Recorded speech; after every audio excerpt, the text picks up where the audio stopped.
of liberty in the fires of hope and prayer, with boundless faith in our destiny, we solemnly declare. Side by side we stand, islands of the blue Caribbean Sea, this our native land. We pledge our lives to thee. Here every creed and race find an equal place, and may God bless our nation. Here every creed and race find an equal place, and may God bless our nation.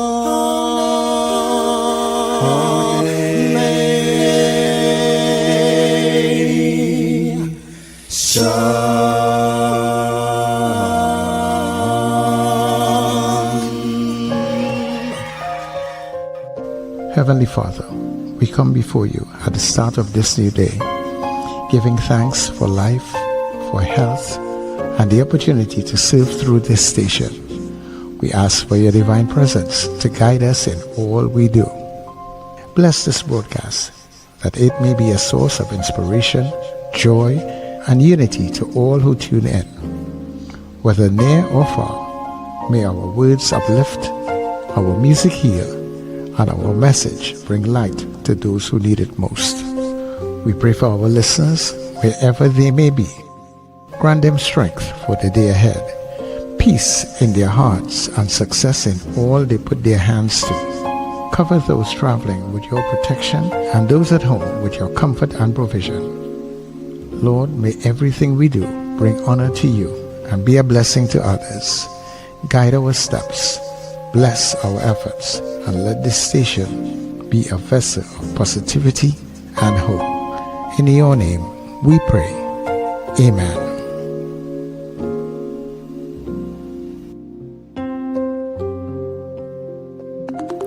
Your voice, your soundtrack, your station. New Era TT Radio. NETT Radio.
NETT Radio Breakfast Show, bringing you the energy, music, and vibes to start your day right.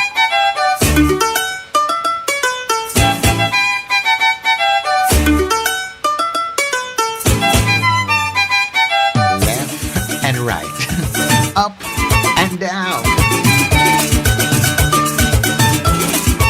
Now you got it. Hey everybody, good morning to you. Yeah, a very special good, Tuesday morning to you. Welcome to the breakfast show. Of course, you are listening to New Era TT Radio. We are the heartbeat of the Caribbean, taking you above and beyond. Every day we're here with you to make sure we take care of you. So let me say good morning to all of Trinidad and Tobago. Also, a very special good morning to our neighbors and our friends in the Caribbean. Yeah, more than some of you guys are having these days. Sum it up. Of course, to all our friends, our families, all you diaspora people all around the globe. We're happy to be here with you this morning. Of course, we're in the land of the living. That is enough to give God thanks and praises for. Yeah.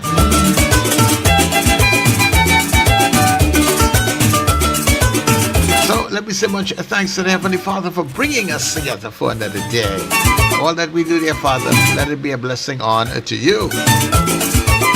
People, yes, I am your Sir Charles. Checking in.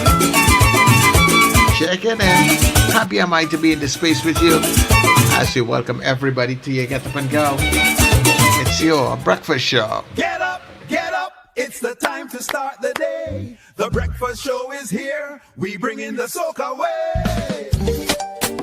Yeah, yeah, yeah, yeah, yeah, yeah, yeah. Yeah, yeah, yeah, yeah, yeah, yeah, yeah. Wake up, it's a brand new dawn. The breakfast show got the vibes turned on. From Maracas Bay to the Savannah line. Let's start the day in Caribbean prime.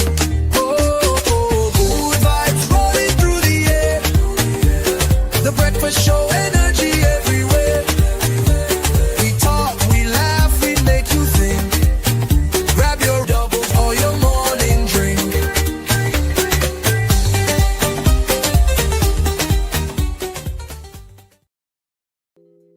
Okay, everybody, and of course, good morning to you, and welcome to the Tuesday edition of the Breakfast Show, and we're happy to be here with you.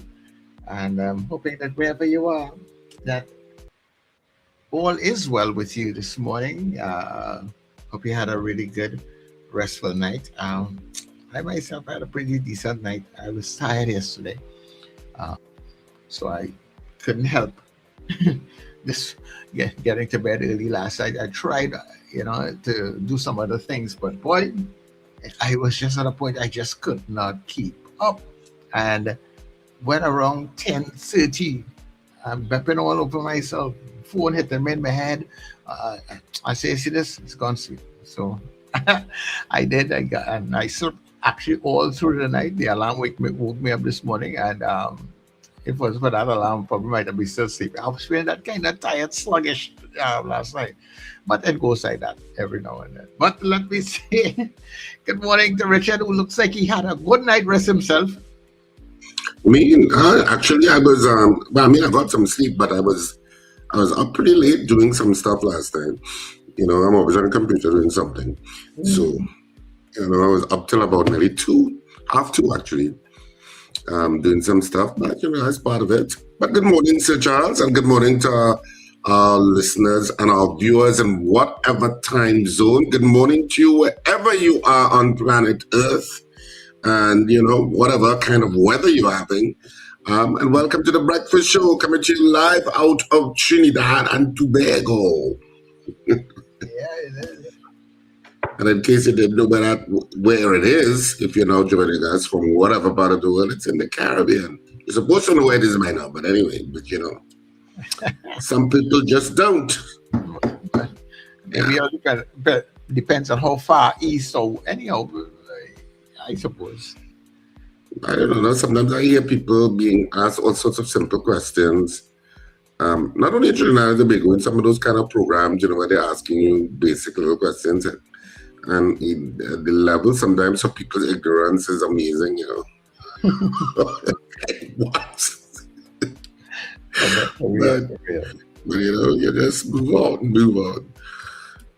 But yeah, so football was good. I see that. Well, it wasn't good for the CONCACAF region because the USA got booted out of the World Cup yesterday, and they were the last holdout for the CONCACAF region because Mexico had exited before.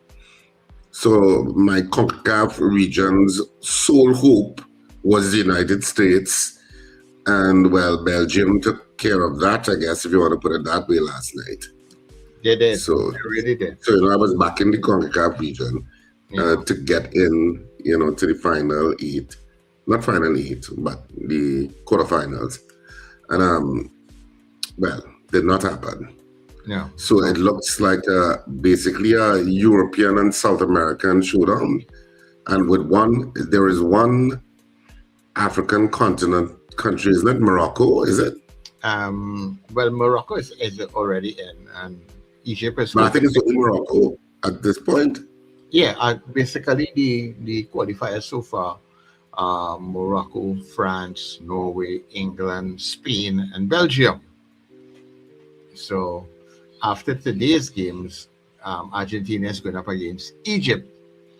And okay, so Egypt is another possibility for Northern African country. And what's the other one? Well, you still have a little because Switzerland is going up against Colombia. Yeah. Right, South America. So that's South. So that's what I say. It's South America. It's mostly South America and the European countries heading into the quarterfinals, with the exception of Morocco. And we'll have to see how Morocco does. Yeah. And Morocco and Egypt. Yeah. Well, I always thought that Colombia was actually CONCACAF, yes? No. Okay. Well, Colombia is South America. Yeah, also South. Okay. Yeah. So they are up against Switzerland at 4 p.m. today, people. And of course, then you have the big match. Actually, the Argentina match is first, yes, that's it. Yeah. Oh, yeah. So, lunchtime, I know a lot people will be heading home or finding their TVs in their offices or wherever it is to see the game. All right. Well, then you see that. Yeah, the middle side, because they have some haters for Argentina. This wrong, eh?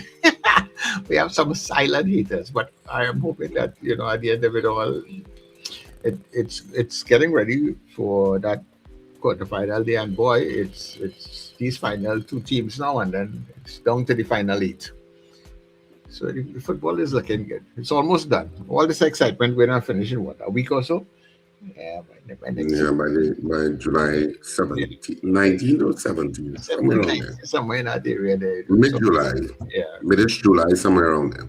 Yeah, and then after that, we're looking for whatever will be the next bacchanal, you know, world event or whatever it is taking place. Yeah, you move on. All this animosity and everything that is going on, it's in some places right now. It'll subside and we move on to the next bacchanal. Yeah, I guess that's how it is. All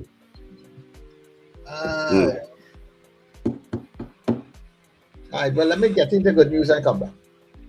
Yep. Okay.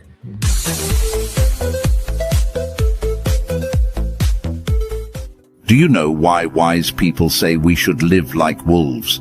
Because wolves carry lessons most humans have forgotten. Here are 7 lessons to learn from them. 1. Wolves never eat what is rotten. Choose what nourishes your soul, not what poisons it. 2. You'll never see a wolf in a circus. Never perform for the crowd. Keep your dignity untamed. 3. Wolves are loyal in love. They choose one mate for life. Loyalty is their nature. 4. When one partner dies, the other mourns in silence. Grief is honored, not rushed. 5. Wolves respect bloodlines. They never cross the sacred boundaries of family. 6. Wolves care for their elders. When parents grow weak, the young hunt for them and bring them food. 7. Wolves stay united in the pack. They fight together, hunt together, and protect what is theirs. And here comes the most important part. Live with the discipline of a wolf, loyal, proud, and protective. Because strength isn't just power, it's honor.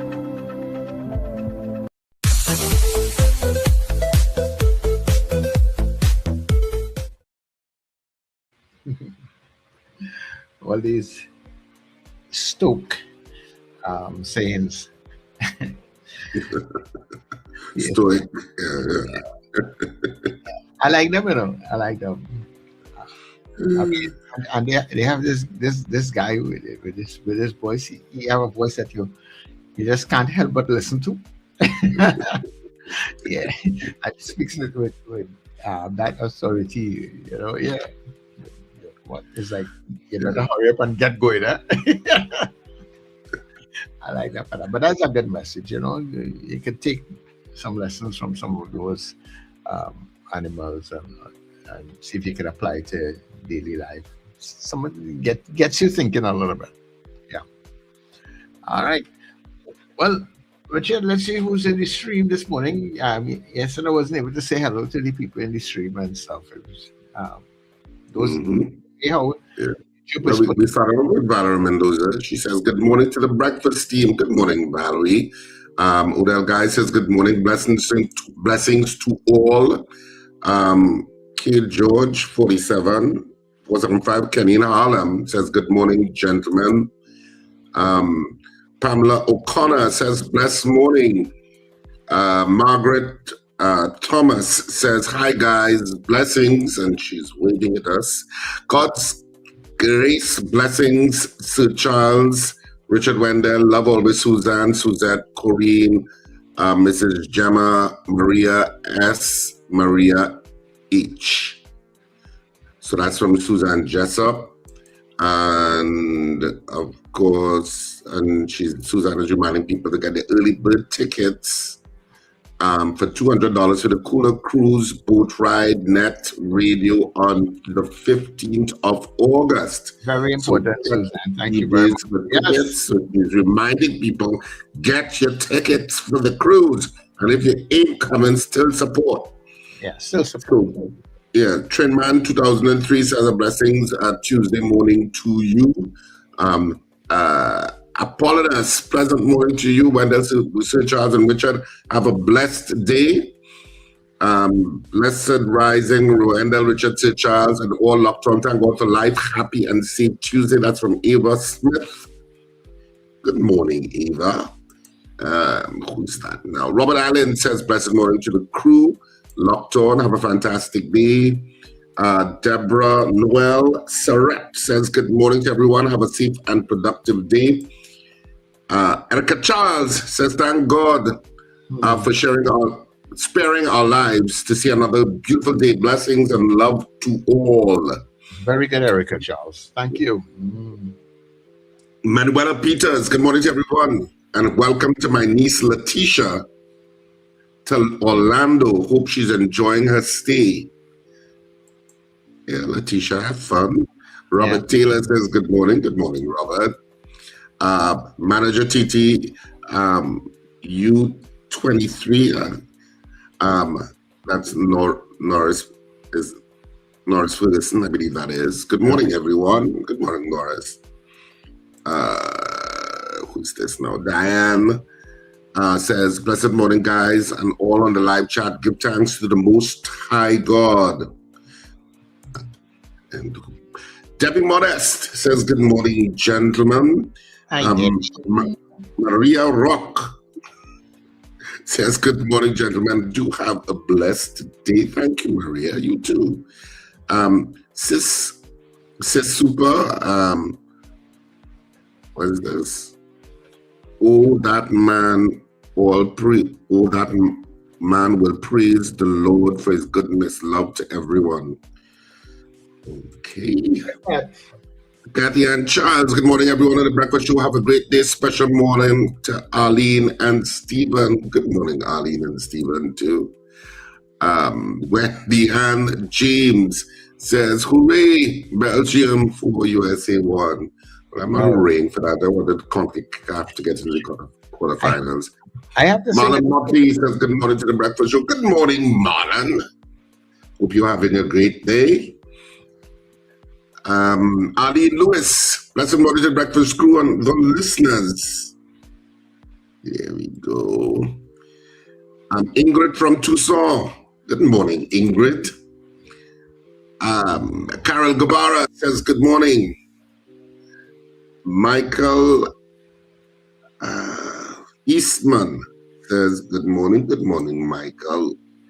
Well, this is Wendy and James. Garvin. Good morning, Garvin. Frank. Kurt Hoop says, good morning. Boy Badesi from DB says, morning, everyone. Good morning. Elizabeth. Well, I just say Elizabeth. Blessed morning, Sir Charles, Richard, Wendell, NETT Radio family. Just wanted to know, USA is still in the game? I think we answered that. No, they're not. Grand Rising Gentleman says Malik. Oh, this is Magic 686. Good morning. Who's this? Oh, this is Carol Guevara dancing to your music. Trinidad Margot says good morning. Philomena Ali says good morning. Maria Cellier says good morning. Suzanne, and good morning, guys, and Suzanne and Suzette Jessup, Maria H, Mrs. Jackman, and Miss Gemma. So she's kind of repeating the greetings. This is Christu says, as Grand Rising, Sir Charles and Richard, I guess the women still have Wendell tie up like a cow. Yourself now. Because of Zena and some of those ladies, Wendell cannot come out this week. Mrs. R, good morning, Mrs. R. Especially good morning to you. No, Wendell is not in today. Well, we're not so sure Wendell is going to join. He's might just pop in, you just don't know. He's given you all enough time to forget that he had promised to appear naked on the steering. That make those outlandish promises. Yeah. So Christu says say that the USA was the last of the host countries. Mrs. R is wondering. You can, and who's this? Melchizedek says good morning, guys. Bernadette Yates and Lisa Yates says good morning, everyone. Have a blessed day. Robert Taylor says, Sir Charles, I don't hate, I just don't like them. The Argentinian team, I guess is what he wants to say. Yes. That's all right. Carla Hercules says, good morning, my friend. Good morning, Carla Hercules. Good morning to you. Who is this? Bridget. I'm trying to make out this. Bridget Buchanan says, I live in the US, but happy they lost. Anything Trump touches loses. He went to court for birthrights, but the black boy is an American through birthrights. His mother came on a visit and added. I think she's talking about the striker. Yeah. Balogun. Good morning, Ian Stewart. Good morning, Ian Stewart. That's true that everything he touches loses. He won 2 elections. Sankofa says, divine greetings. Mom's funeral mass will be on the 16th of July at 10 a.m. at Malabar RC in Arima. Cynthia Monica Stafford Walcott Grandison transitioned at age 90. Well, our condolences to you, Sankofa. And Noel says, good morning to the breakfast show from Oshawa, Ontario, Canada. Good morning to you. Prabha Ramdial says, good morning. Great day to all. Lester Craigwell says, good morning, guys. USA gone. Well, some people are celebrating that USA gone. But Yeah. Jasmine Samuel says Wendell's still caught between the moon and New York City. I know it's crazy. Good morning, but it's true. Yeah. No, you're gonna have that song in my head. Sandra Gabriel, good morning. And then go Egyptians, go. Home. Don't forget that part. Home. Kazim Mohammed says good morning.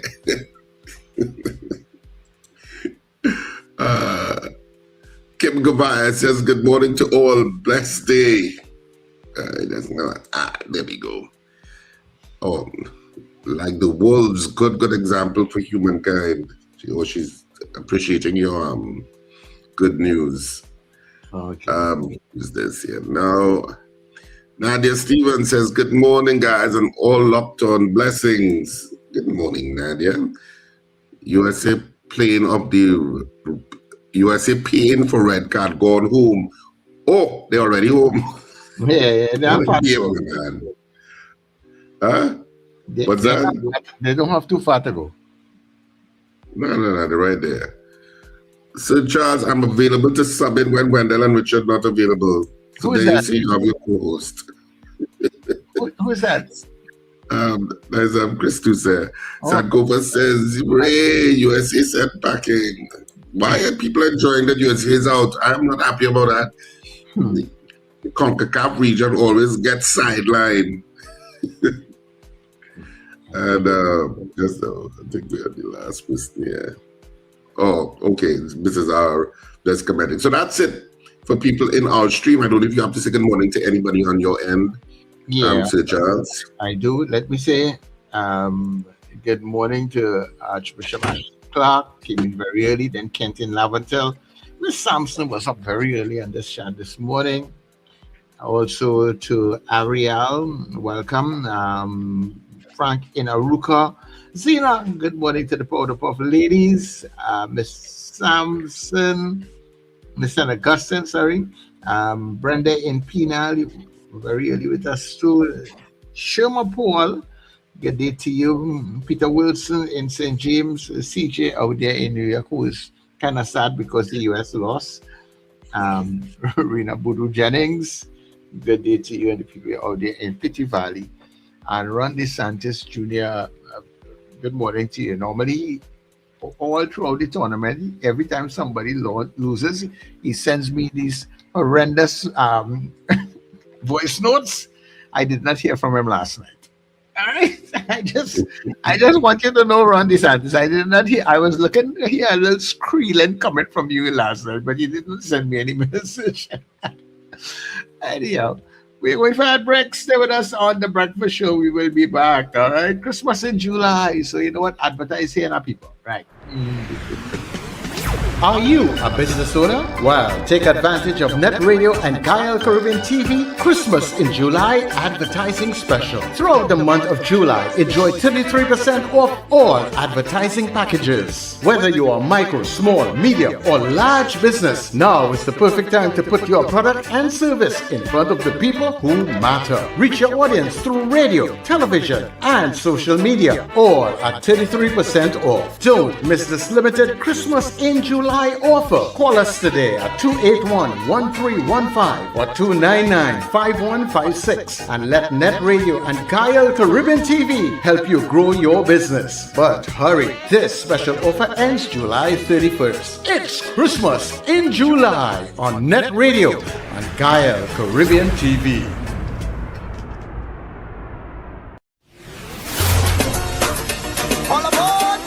Calling all you NETT Radio listeners and fans.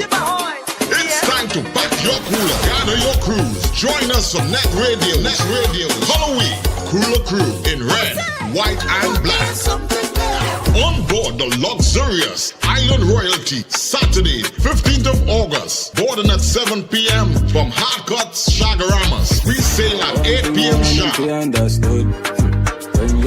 Enjoy great music all night long from your favorite NETT DJs, Sir Charles, CJ, Mr. Flavor, Doc International, RJ, and Fluffman. Tell you you's a big dancer.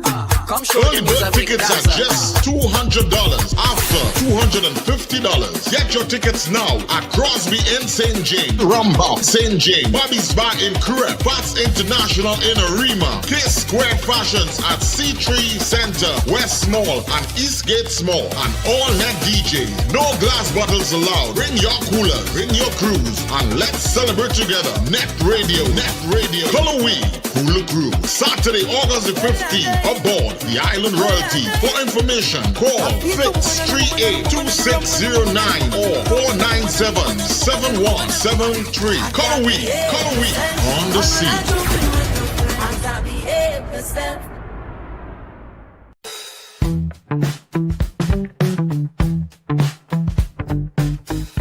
S&H Rumbox, 137 Western Main Road, St. James, for all your retail and wholesale needs for alcohol and non-alcoholic beverages.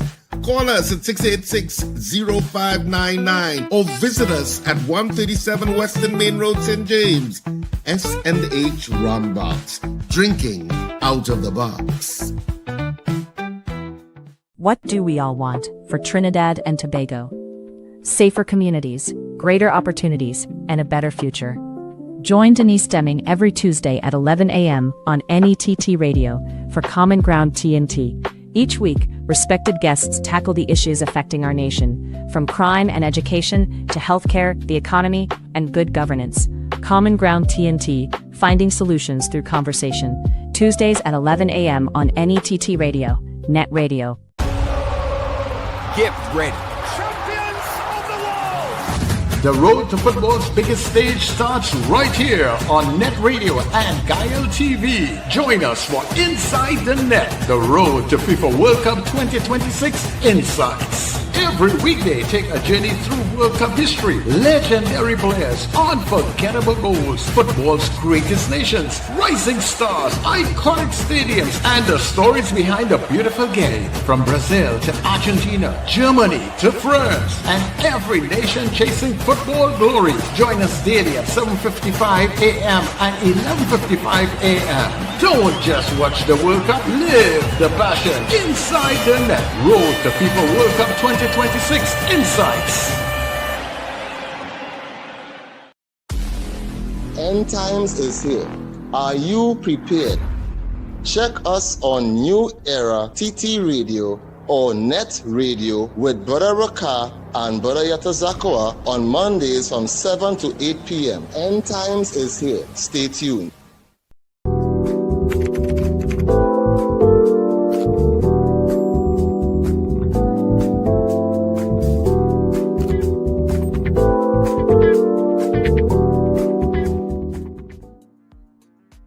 Okay, so we are back. Just before we get into the newspapers, yesterday's show on End Times was a really fantastic one. If you have not checked out our End Times program on a Monday at 7 p.m., trust me, you're missing out. Take some time next week and listen, or go back to our YouTube channel and you can check it out there. Yeah, very interesting stuff took place. And of course, coming up today at 11 o'clock, on the stream, to all you streamers, because we break at 9 o'clock on the stream, the social media streams. You can join Denise Deming for Common Ground. She speaks to a number of different individuals on different topics. So that's coming up at 11 a.m. on the stream and also at netradiott.com. You could come across and listen, or you can view it on our social media platforms. Just to let you guys know. What's in the newspapers? All right, so I will start off with the Trinidad and Tobago Express, which is always a little bit, at least to me, a little bit more difficult to navigate online. But let's go. The latest headlines there we go. Infantino must go. Former FIFA Vice President Jack Warner weighs in on that controversy with President Trump calling Infantino, but of course that caused a brouhaha across the planet in terms of the World Cup. So that's what he's saying. He needs to go. Trump, red card call horrible, but FIFA made final call. Windies stay strong. Graves and Hope centuries keep Sri Lanka at bay. Trump confirms asking for red card review. Well, all of this is kind of old news. So I'll just skip ahead. What's trending? Security guard knifed to death after confronting couple. Boy 16 dies in crash involving stolen vehicle. Yeah, that's a story. Yeah, so all these stories are kind of horrible. Search for dad becomes mission to help others. The big earthquake, could your home survive? And who is Jamir Nazir? All of that is on the trending news in the Trinidad and Tobago Express. British national 65 shot dead. PM to leaders refer to CCJ, and of course they're talking about the whole Secretary General election issue, and Dr. Bartlett, I think the name is. So she's saying refer it to the CCJ. Alexander denies passport stock running low. And football karma for USA as fans rally behind Belgium. Insurance veteran Dale McLeod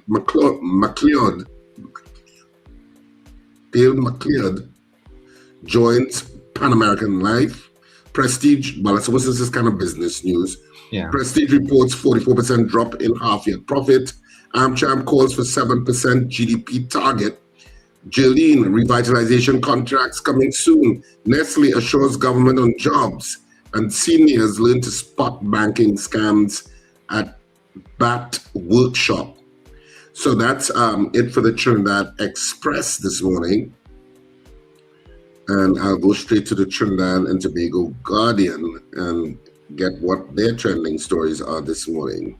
So the Trinidad and Tobago Guardian, passport alarm. Immigration officials warn that current stock of official Trinidad and Tobago travel documents is running dangerously low, may soon be issued only in emergency cases. Isn't that fantastical? Wow. But that is as banana republic as you can possibly get.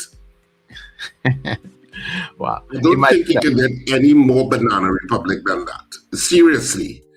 That nobody was monitoring the fact that, well, I can't say nobody, because according to the story in news last night, the Immigration Department had constantly been indicating to the Ministry of Homeland Security that the passport stock was running low and that they needed to do something about it, because apparently the contract was to be renewed and it was caught up in the transition to the new government, and the new government did not continue with it like everything else and had to go through a whole new procurement process because they feel they have to go through everything all over again. Yeah.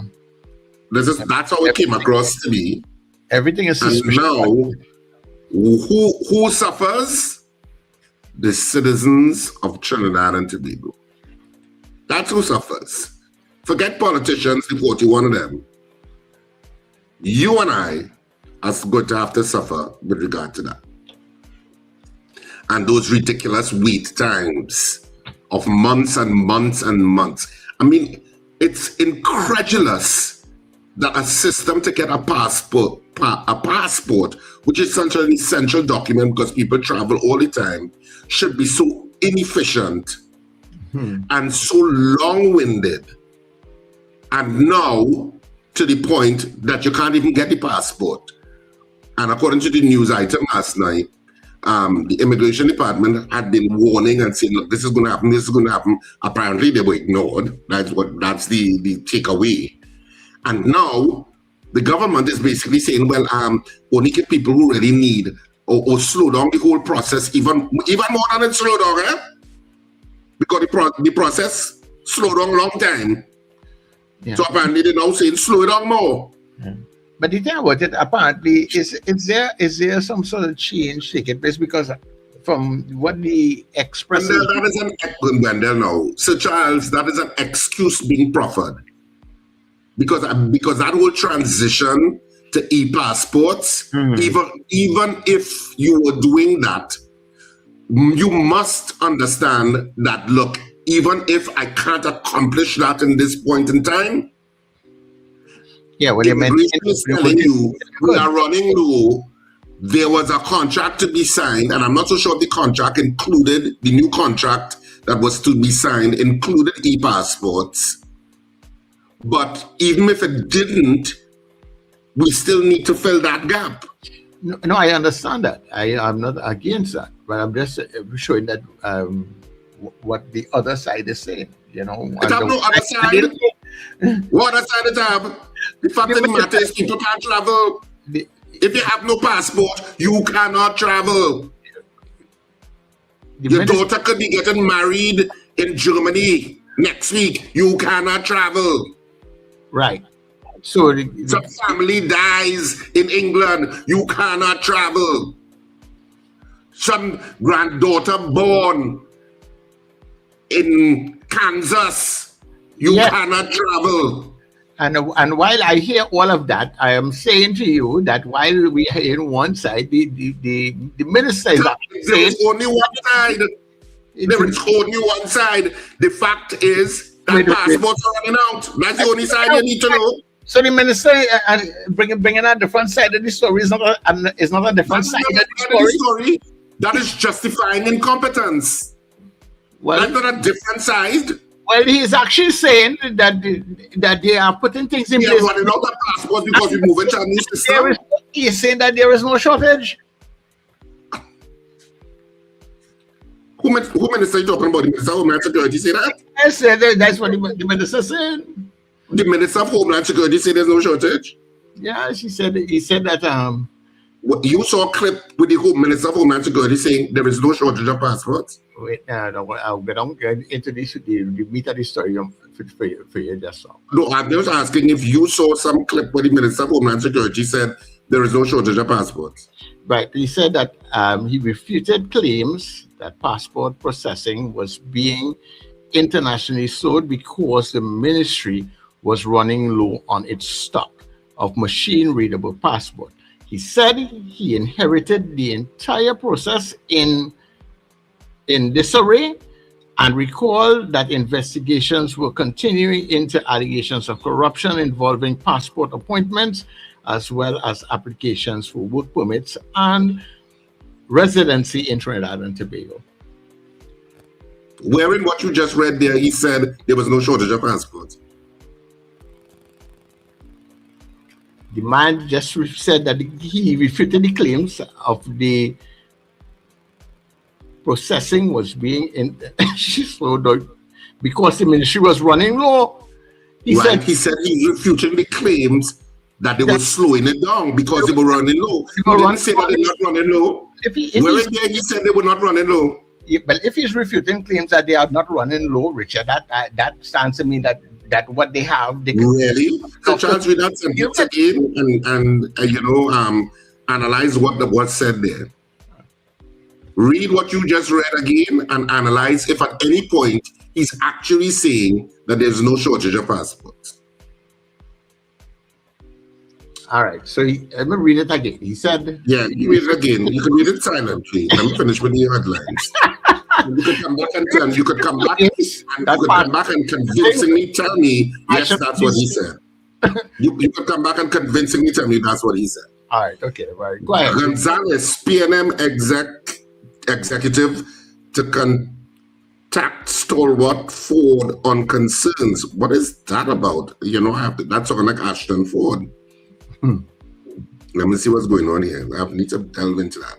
So People's National Movement Chairman Marvin Gonzalez says he will personally reach out to party stalwart Ashton Ford after the veteran member publicly raised concerns about the opposition's internal affairs, saying the issues present an opportunity for dialogue rather than division.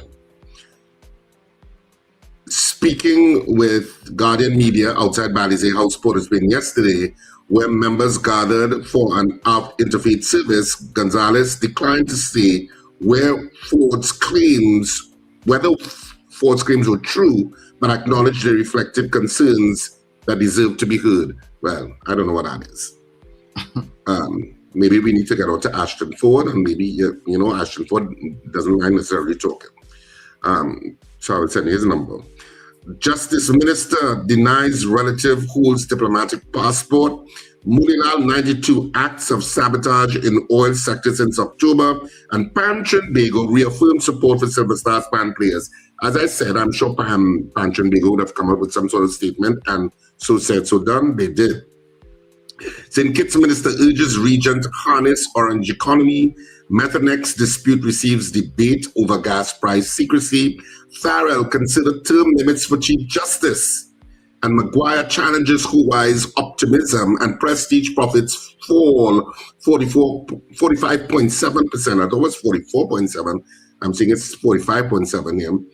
And, well, the trending stories, passport alarm, British national gunned down in Trinidad City. All of those stories were said previously. Caribbean mourns legendary Jamaican coach Frano Francis as FIFA World Cup insanity continues. Braves marathon innings leaves final test headed for draw. Rodney produces undefeated run to capture BSOTT National 8-ball crown. And Fraser Price Thompson Hira credit Francis for successful careers. And well, okay, that's basically it in terms of sports, business, and regular news. Trending news in the Trinidad and Tobago Guardian. So that's it for the news today. Right, Sir Charles. So did he say it? We're going to Did You Know, and I'll come back. Mm-hmm.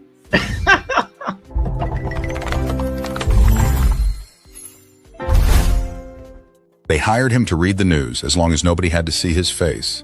And when he refused to hide, they fired him. His name was Max Robinson.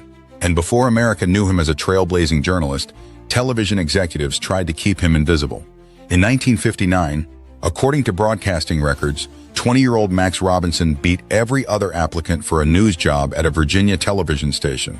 There was only one problem: he was black. The station agreed to hire him on one condition: his face could never appear on camera. He would read the news from behind a station logo. His voice was acceptable, his presence was not. Then one night, Robinson made a decision that changed his life. He removed the logo so his family could finally see him on television. The next day he was fired. Most people would have walked away. Max Robinson didn't. He started over in Washington, D.C., worked his way through local news, and according to ABC News Archives, became the first black anchor of a local television news program in the nation's capital. His reporting earned national respect. Then, in 1978, history was made. ABC selected Robinson as one of the anchors of Break Time 5's ABC World News Tonight, Break Time 5. According to network records, he became the first African American to anchor a national network television newscast in U.S. history. But success came at a cost. Robinson openly challenged television's portrayal of black Americans and fought executives over coverage he believed was unfair. As he once said, "I am the only black person in this country who is expected to be a monument 24 hours a day." The pressure was relentless. Yet his legacy changed American journalism forever. Every black news anchor you see today walks through a door Max Robinson helped force open. So here's my question: how different would our media look today if pioneers like Max Robinson had simply accepted the limits placed on them? Comment your thoughts below.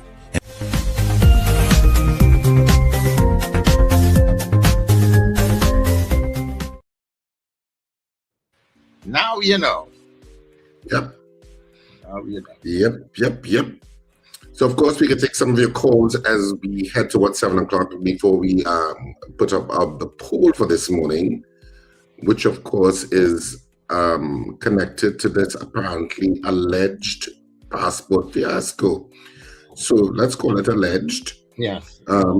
So we'll see how it all plays out, because, you know, if there's no shortage, then tell immigration to speed it up and give people quicker times to get their passports. All right, people. I don't know. This country takes one step forward and then we go back 10. And it's like something has put us back in certain areas and then we just go back again. I don't know. It's incredulous. When I heard that story yesterday, I found that unbelievable. And of course, that is going to make international news, and that makes us look so fancy. Yeah, we look very fancy That's a word. You don't hear people use too much. You're fancy. Yeah, we're looking very fancy. We're looking, ooh, that's a nice country boy. Hey, they're running out of passports. Unbelievable. People if it's true, let me appease you, Sir Charles, and say, if it's true, it's unbelievable. If it's true. Yeah, I'm just trying to pay you homage to your absolute wonderful belief of 100% in the Ministry of Homeland Security. Well, so, I mean, if it's true, if the end of the day, if you read one thing and there is another side coming, we have to read the other side, not so. We have to bring it. So the other side never said, but except in what you read, that's not what he said. But maybe he said it some other way when he could find it.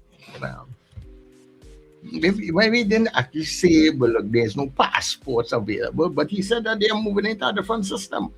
And he says it makes no sense investing in what is this? The machine readable passports if they are moving into a system.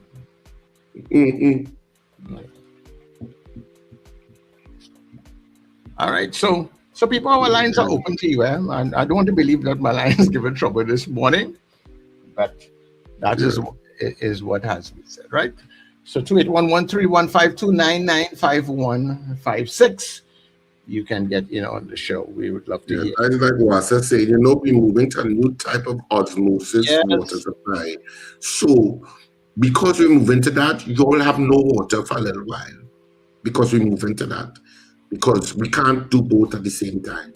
We can't have the old water system running while we move to the new water system. So throw it out water now. All right.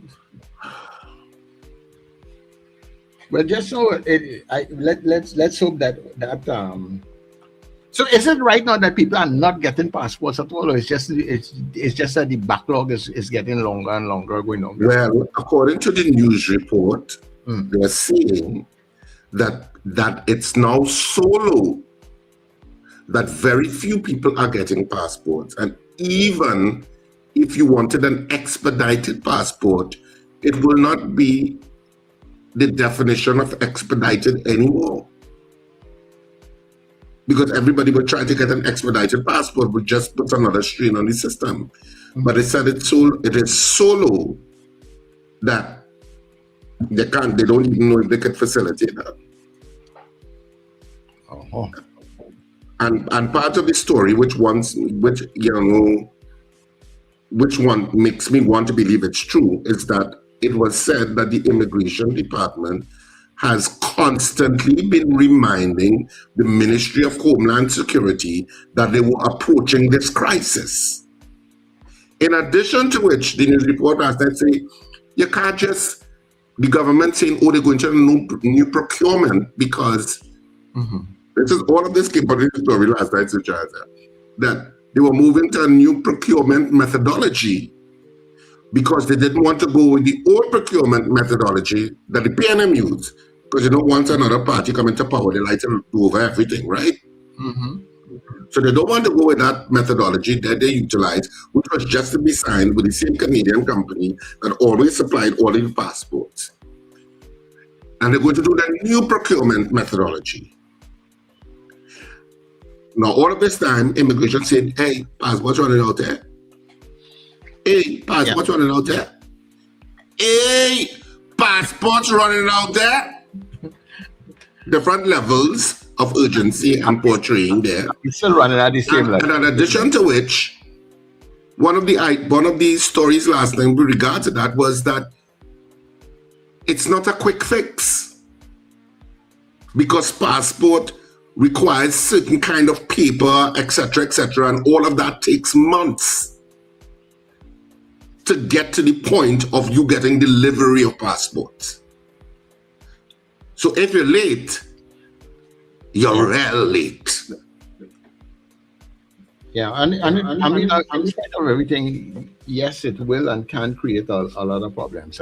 Now, the thing about it is that even if the government is moving towards a particular system, and well, clearly it's not a smooth transition, So I guess, and I can kind of understand why you may not want to spend all that money in the old passports if you're moving to the new system. But if the new system is not ready, well, then you will have to spend the money, because you cannot really stop people from doing what they have to do, or if they need passports and they have to travel and stuff. It's something that you have to have in place. So until you get the new system in place, you have to make sure that the passports are there. So clearly, whatever system is that they're trying to put in place, that e-system is there seems to be a big clog in the wheel. Caller, good morning. Morning, gentlemen. Richard and Sir Charles. This situation here is not nice for the citizens of this country, but I will tell you something. Everything this present government is doing, that they're supposed, all the wrongs that they're supposed to put right, the only name they could call is PNM. Blame it on the PNM, blame it on the past regime. They will put there, they will give them a mandate to correct all the wrongs that the past regime had done or was not in place to correct. And they are just daydreaming every day, PNM, the last regime, the last regime. I'm fed up at them, I am really, really fed up at the silly excuses they continue to make for the citizens. What they feel? We blind? We stupid? This is the modern age. This is the age of IT, information technology. Everybody waking up and smell the coffee. So you can't fool people again and pull wool over their eye. You understand? With respect to the World Cup, I believe I know Richard. I agree with Richard. He's supporting the CONCACAF team, America, whatever. But you see, from the time Donald Trump, this man, this FIFA president, he should step down forthwith, because he bring the whole World Cup into disrepute by acceding to the request of Donald Trump. That is not right. That could never be right. You understand? And it's about high time, back to Trinidad and Tobago, it's about high time that this government wake up and smell the coffee. Because it done burn already and it's nothing to smell like it. They're just on folly. Anyway, gentlemen, have a good day. Okay. All right. Yeah, well, I guess that is the world of politics. Whoever is in the office always blames, the person who was there before. As it says, they both are guilty of that. The PNM did that, and the UNC does that too. They both do that, and it's what it is. It's tiresome when they do it. And not only that, you are now over a year in office.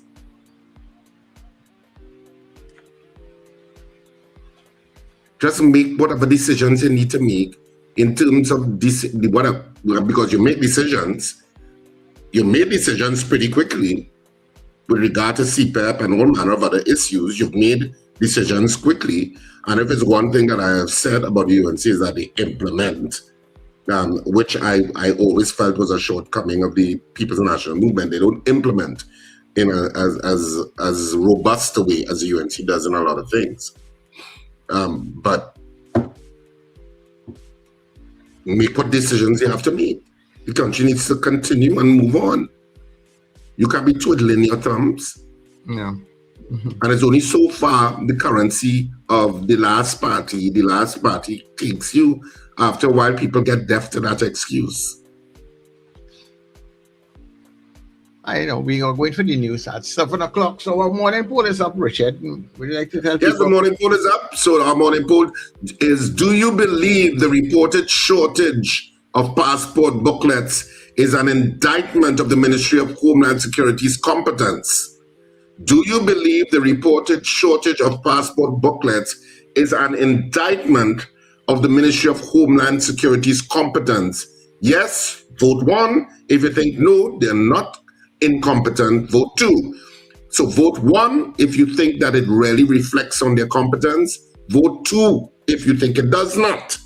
That's our poll as we head to our 7 a.m. news on this Tuesday morning.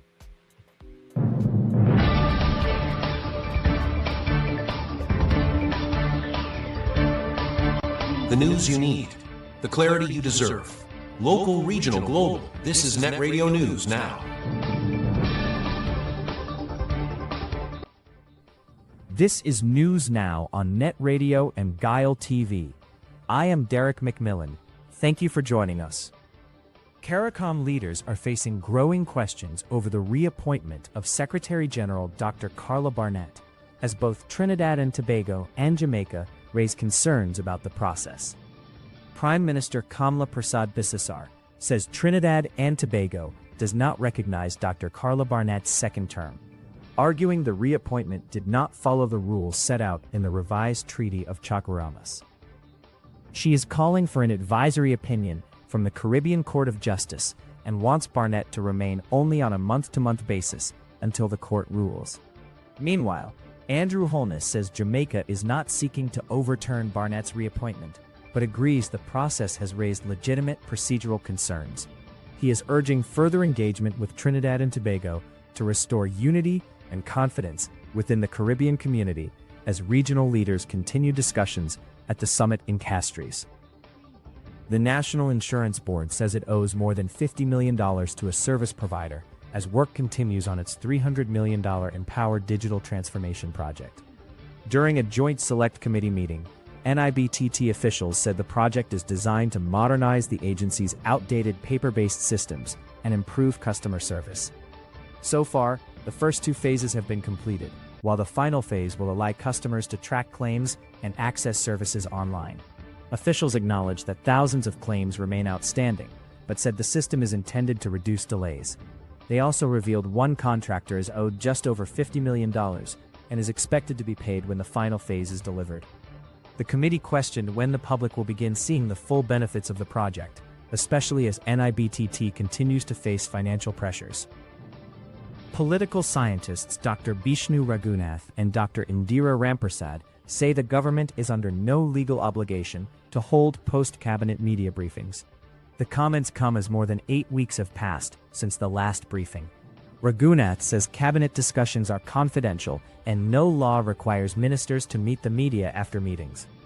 However, he believes regular briefings promote transparency and accountability, and says the government should do a better job explaining major policy decisions. Rampersad says the government is still communicating through public statements and media appearances by the Prime Minister and ministers, adding that formal post-cabinet briefings are not the only way to keep the public informed. A 16-year-old Moruga Secondary School student is dead after a stolen vehicle crashed into a utility pole in Moruga early Sunday morning.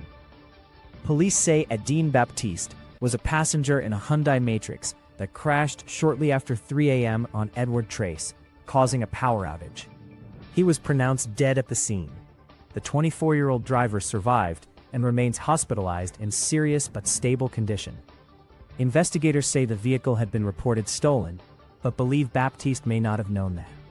Police say the owner arrived at the scene and reported the vehicle missing. Investigations into the crash and the reported theft are continuing. Trinidad and Tobago is preparing to send a shipment of relief supplies to Venezuela on Friday as humanitarian efforts continue following last month's devastating earthquakes. Minister of Rural Development and Local Government Khadija Amin says donations of food, water, baby supplies, and medical items are being packaged at regional corporations before being transported to Deco for shipment aboard the Galleon's Passage. She says more than 1,000 buckets filled with essential supplies have also been prepared to make distribution easier in affected communities. Donations will be accepted until Wednesday, while members of the public can also contribute through the Venezuela Disaster Relief Fund at First Citizens Bank. The government says it is prepared to provide additional assistance if requested by Venezuelan authorities. Finally, Microsoft is cutting about 4,800 jobs worldwide, including more than 1,600 immediate layoffs at its Xbox gaming division as part of a major company restructuring. The company says the move is aimed at adapting to changes in the technology industry and improving efficiency, while stressing the jobs are not being replaced by artificial intelligence. Xbox chief executive Asha Sharma described the move as the biggest restructuring in the division's history, with another 1,600 positions expected to be cut over the next year. As part of the overhaul, 4 Xbox game studios will become independent, while Microsoft says it will focus on its biggest gaming franchises and future growth. And that is Net Radio News at this time. That was News Now. Stay informed with New Era TT Radio, Net Radio.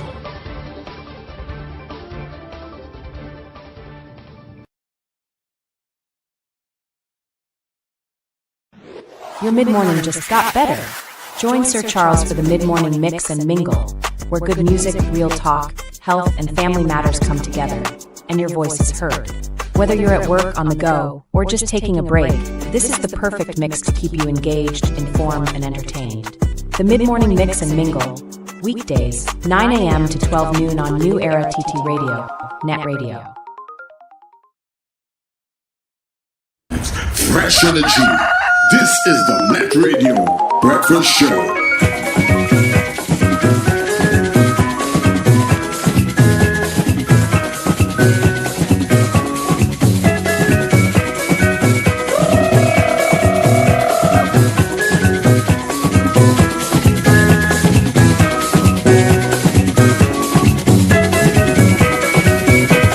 The role of lead singer, Parang Rama in a rima. Fans heard of my Parang band, 2000 lucky grandstand. The Velcro was the MC when he introduced me.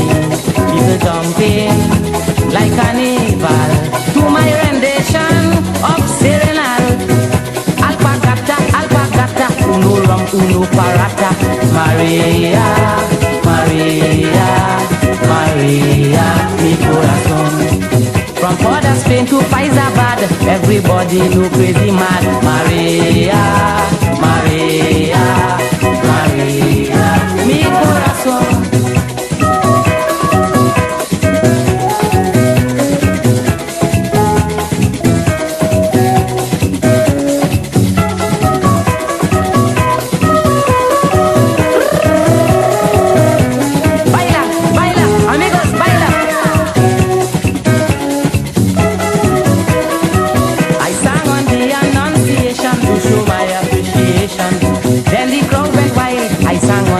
Of the child, my next song, and Aquinaldo with good rhythm and fast tempo.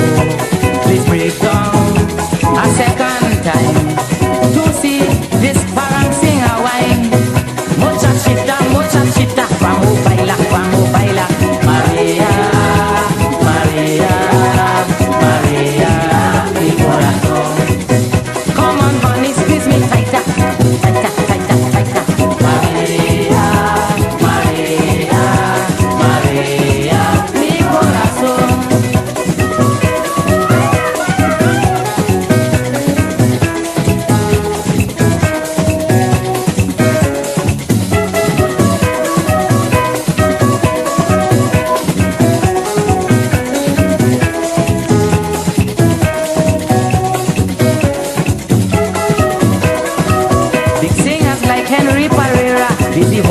Gloal Casa, Papa Gun, Clarita Rivas, Vito and the Lara brothers, they boo them when they don't sing. People tell them with orange skin, pandemonium, it was up there.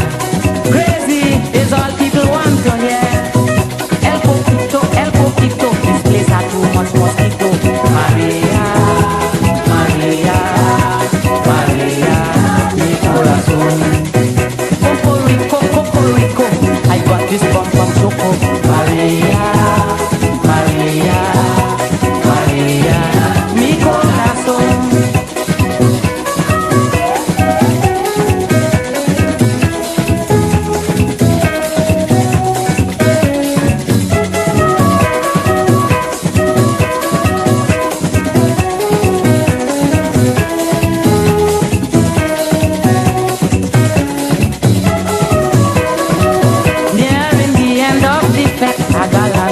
On my neck, mucho gracias todo el mundo.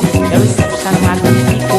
That night I will remember the whole place. Caught crazy mania when I collected my dinero. I sang Manzanera to end the show. If you go to Manzanera, you water. Maria, Maria, Maria, mi corazón. When you drink your chip water, you could fight a Bengal tiger. Maria, Maria, Maria, mi corazón. Mornings just got better. You're locked into NETT Radio Breakfast Show. Fueling your day with the best music and real talk. Still one of the best soca parent songs of all time. And probably one of the first ones that we ever had too. Edwin Ione there, the crazy. Taking you back because we are celebrating Christmas in July here on NETT Radio. So good morning to you. If you're wondering what's going on, well, that's Christmas music here. It's Christmas in July on the net, all right? 14 minutes past the hour of 7 o'clock. Welcome inside the second hour of The Breakfast Show. The Breakfast Show, Monday to Friday. Wendell Stevens is out this week. Richard Raghubar sing. And yours truly, Sir Charles. So yeah, I know that guy. And we are here Monday to Friday from 6 a.m. until 9 a.m. We are keeping your company on The Breakfast Show, okay? Let me say good morning to our folks that came in very early and all those that came in along the way. Thank you very much for being here. Good morning and thanks to the Gael Caribbean family. Errol and his team, good day to you guys. And of course, we want you to stay with us here on NETT Radio because when we come off of the Gael feed on our social media pages at 9 o'clock, people, don't forget you come across to netradiott.com. That's NETT-radio-TT.com. That way you're able to listen to us and of course all the other things that we do throughout the day. And all you people on the YouTube and Facebook channels that are listening to us this morning, remember our next engagement for all our social media people will be at 11 o'clock with Denise Jemming and RJ inside of Common Ground. Fantastic program. Yeah. And then today being Tuesday, later on, look out for David Muhammad with the Black Agenda between 6 and 8 p.m. So much things are happening on the net, right? Of course, when we come off of those feeds and you can't find us on the feeds, remember netradiott.com, right? Also, don't forget that you can also find us on TuneIn, Radio Garden, Online Radio Box, all of those streaming platforms at NETT Radio Trinidad. And also on our social media pages, whether it be Facebook, YouTube, Instagram, TikTok, or our WhatsApp channel. It is NETT Radio Trinidad, right? Follow, like, subscribe to all of the channels, put your stamp on everyone, right? So our morning poll this morning, we are asking you, do you believe the reported shortage of passport booklets is an indictment of the Ministry of Homeland Security's competence? So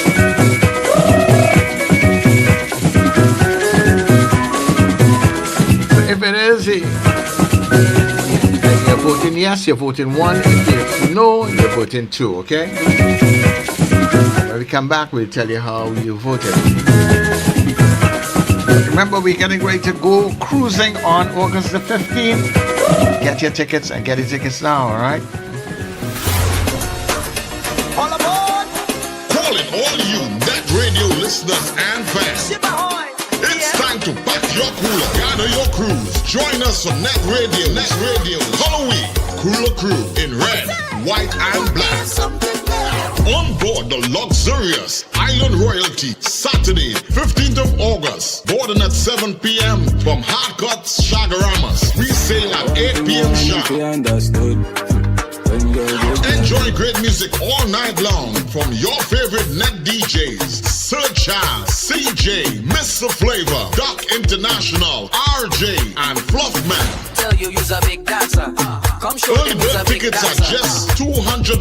After $250. Get your tickets now at Crosby in St. James, Rumba, St. James, Bobby's Bar in Kure, Bats International in Arima, K Square Fashions at C3 Center, West Mall and Eastgate Mall, and all net DJs. No glass bottles allowed. Bring your coolers, bring your crews, and let's celebrate together. Net Radio, Halloween, Hula Cruise, Saturday, August the 15th, aboard the Island Royalty. For information, call 638-2609 or 497-7173. Halloween, on the scene.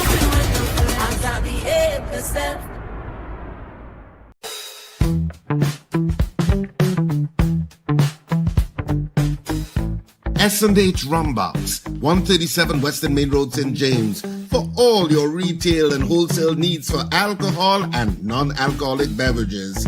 Call us at 686-0599 or visit us at 137 Western Main Road, St. James.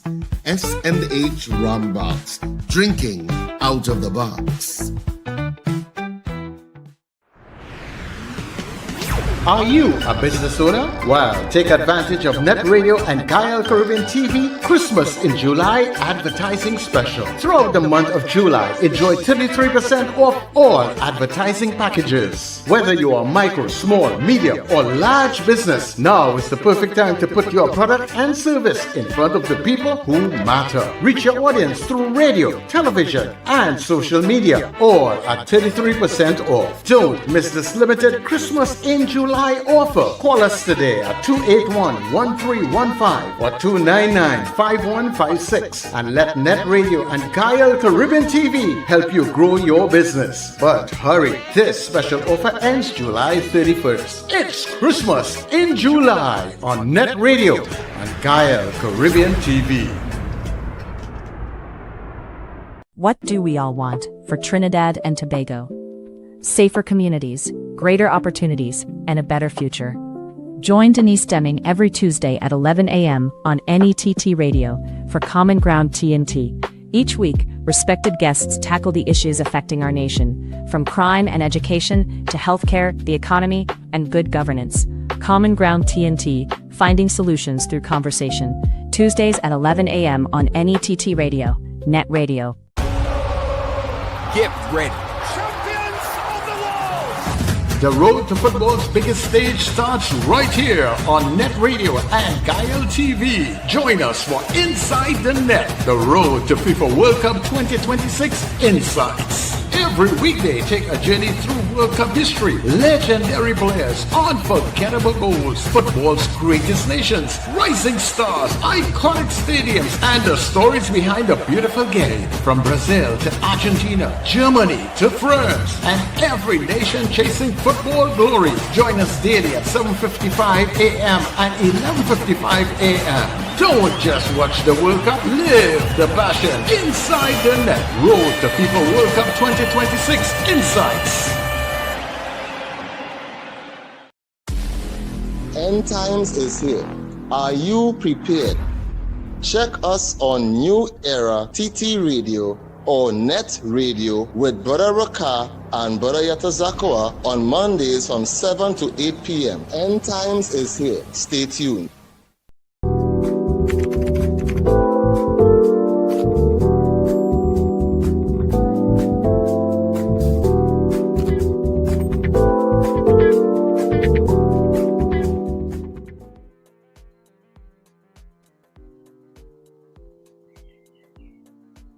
All right, everybody, so we are back.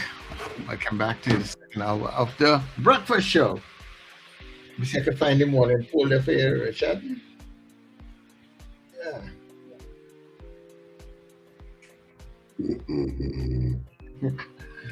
Right, so we are back, and of course, right, so that's our morning poll. Are you seeing it up on the screen for this morning? It's our morning poll. You can continue to vote on it. Do you believe that the reported shortage of passport booklets is an indictment of the Ministry of Homeland Security's competence? If you agree it does reflect on their competence, you vote 1. If you think, nah, it doesn't, you vote 2.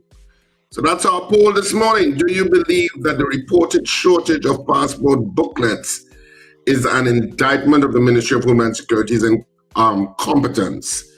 The Ministry of Homeland is an indictment of the Ministry of Homeland Security's competence. Yes, vote 1. No, vote 2. Right. That's our poll. A lot of people have been voting while the news was going on, and I think people are still voting, actually. Yeah, they are still voting. So we give you a little time to finish vote. And we can also take your calls on the poll, right? 2811-315-299-5156. Right, so the lines are open. You can call 281-1315 or 299-5156. 281-1315 or 299-5156. We are taking your calls at this point. All right. Yeah, so call us. You know, it is creating a problem. Long lines. I wonder exactly what the backlog is like right now, right? They didn't give a figure as such, right, Richard? Well, the story was just dealing with the issue of the shortage, the reported shortage, and the fact that they are so low that they may only be able to give passports in emergency situations. After all of it. Yeah, we head into that kind of point. Yeah. Wow. According to the report. Good. Yeah. So, we'll see, because it was already a ridiculous wait to get an appointment to do your passport. And the government did, to be fair, the government did act on that and said that they were moving to, they started to fast track some sort of online process where you'd be able to apply for your passport online and not at least get to some sort of digital portal to do that, so you don't have to actually go through that process. But it's now made even worse. If what we're hearing is true, according to that report, then it means it's much more problematic a situation than even just the issue of setting up appointments. Yeah. So. Yeah. And as I said, I understand that that if you're making changes to a system, but as a government or anybody, when you're changing over, you have to try and make sure that change is as seamless as possible. Clearly that is not happening at this point in time. But the minister said that we ain't spending no money on those booklets anymore, and we supposed to have this system up and running.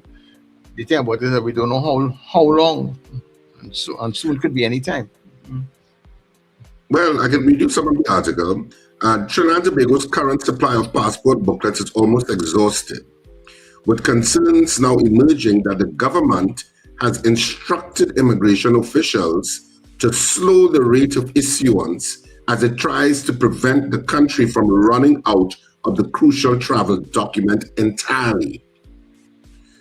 Guardian Media understands that the remaining stock has fallen to a critically low level, and while a source familiar with the situation could not confirm the exact number of passports currently available, the warning was clear: unless new supplies arrive soon, there may be no booklets left to issue to citizens. Information obtained, however, suggests the problem was not unexpected. People with knowledge of the situation say the Immigration Division raised concerns with the Ministry of Homeland Security on more than one occasion since the new administration took office last year, warning that passport stocks were declining and that urgent action was needed to avoid a shortage. The ministry was informed in mid-2025 that there was 1 year's worth of booklets, which could be around 80 to 100,000 documents. However, months later, the country is now facing what officials feared dwindling supplies, and uncertainty over when the next major shipment will arrive. Sources indicate that the current challenge stems from a procurement process that began under the previous administration but was never completed. The media house was told that in 2023, the government went out to tender for the supply of Trinidad and Tobago passports. Following that process, Canadian Banknote Company, CBN, which has supplied the country with passports since 2007, was awarded the contract in October 2024 to continue providing the documents. The company was expected to supply TNT's next generation of passports, including the move towards electronic passports, which contain an embedded chip and enhanced security features. However, while the award was made, the final contract was not signed before the 2025 general election. Sources close to the process explained that the legal review and contract finalization stage was underway, but the change in administration before the agreement was formally executed.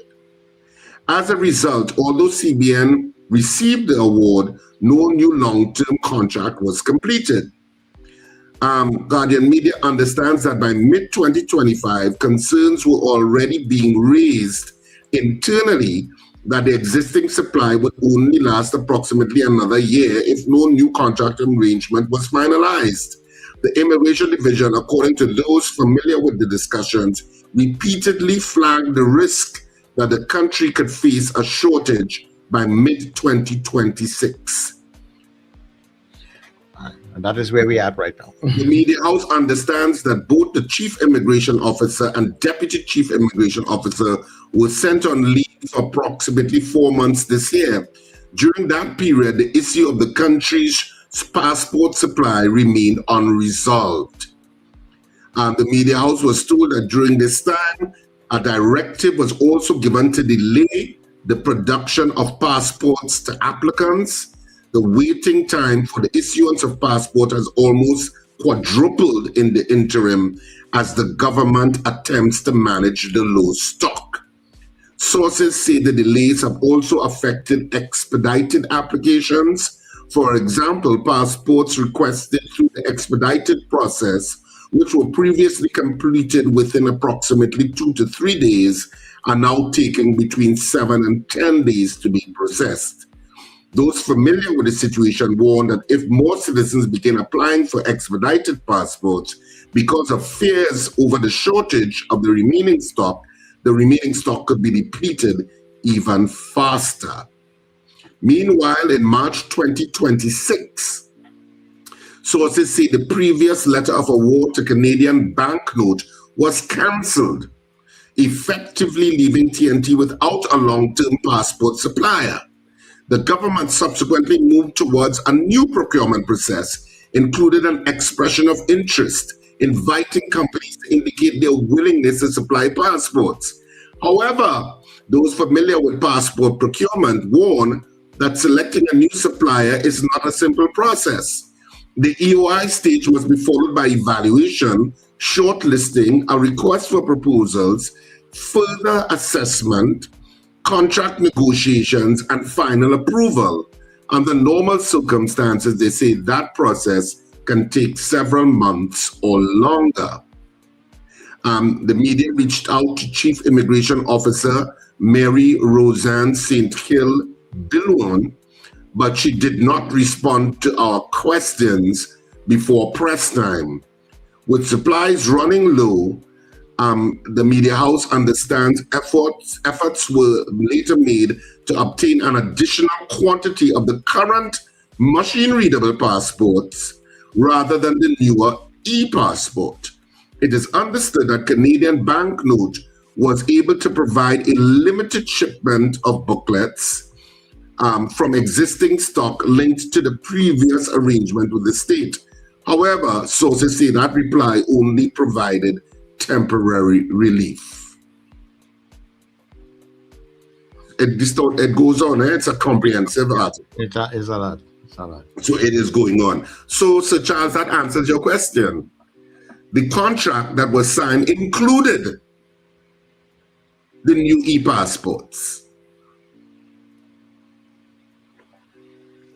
that was supposed to be signed off, that the PNM would have negotiated, included the new e-passports, and they moved to the new e-passports. So then what is the delay then? But they didn't sign that contract. That's the delay. They did away with, in fact, they canceled the award of that contract. When the contract was awarded, it was just to be signed off, going through the due process before you sign off. Right. That was never done because the administration changed. Then they canceled it this year, March 2026. And now they are now going into a new procurement methodology for the same e-passports. Yeah, and I wonder, when you cancel at this particular point, what it's costing us to get out of that contract that we have already probably spent money. Well, but it wasn't signed, so that's if you look at a cost. But wow, that entire article just reeks of you know what? That good enough for them. That whole article reads of no concern for the citizens of Trinidad and Tobago in terms of making sure that our life is made easier in terms of accessing passports. That's how that article read. You see, it also shows up this thing that we have. You see, and every time, because of how governments change, every 5 years, a 5-year term is what you have. Trying to get things done within that particular period. You have to get certain things done, because whenever there's a change in administration, everything goes out the door most of the times, because there's very little continuity with a lot of that should not be. That should not be. There are certain projects that need to continue because so much money has been spent already that you need to just continue and finish certain projects. That is it, you know. And certain things that are unnecessary for the comfort of citizens and for the efficiency of citizens accessing government services should continue. So what are we facing now? Because there is clear evidence that the wait time has in fact quadrupled, because that became a huge furor earlier this year. You remember Wendell trying to get his passport? Yeah. And what happened? Yes. And so much was the furor and pushback that the government scurried and said, okay, they're going to try and do an EOI for expression of interest for a digital portal and stuff like that. But a digital portal to give you what? Yeah. Well, our poll results are in. Seeing that, we did not get much calls on to respond to the poll, so we might as well give them the results of the Yeah, so our morning poll this morning, just in case you didn't know, was: do you believe the reported shortage of passport booklets is an indictment of the Ministry of Homeland Security's competence? Vote 1 for yes, vote 2 for no. 88% of the people voting this morning said yes, it does reflect on the competence of the Ministry of Homeland Security. 12% said no, it does not. So the vast majority of people voting this morning have said that yes, they do believe it reflects on the competence of the Ministry of Homeland Security, that it's now at this stage. Yeah. Well, I am wondering if people did not understand the question. Because anyhow, let me leave it. I suppose if you voted yes, you are saying that you believe that the ministry had it under their control. Basically, they managed the situation well. The planning went ahead all right. The communication was clear, and the ministry have everything under the control. So basically, that is what the poll reflects as. No, that's not what it says, a chance. When you talk about competence, So Charles, the Am I misreading? You are absolutely misreading the poll. All right. Well, all right. The poll says, do you believe the reported shortage of passport booklets is an indictment of the Ministry of Homeland Security's competence? And what does competence mean? Right. It means that it's an indictment against their competence. That's what it means.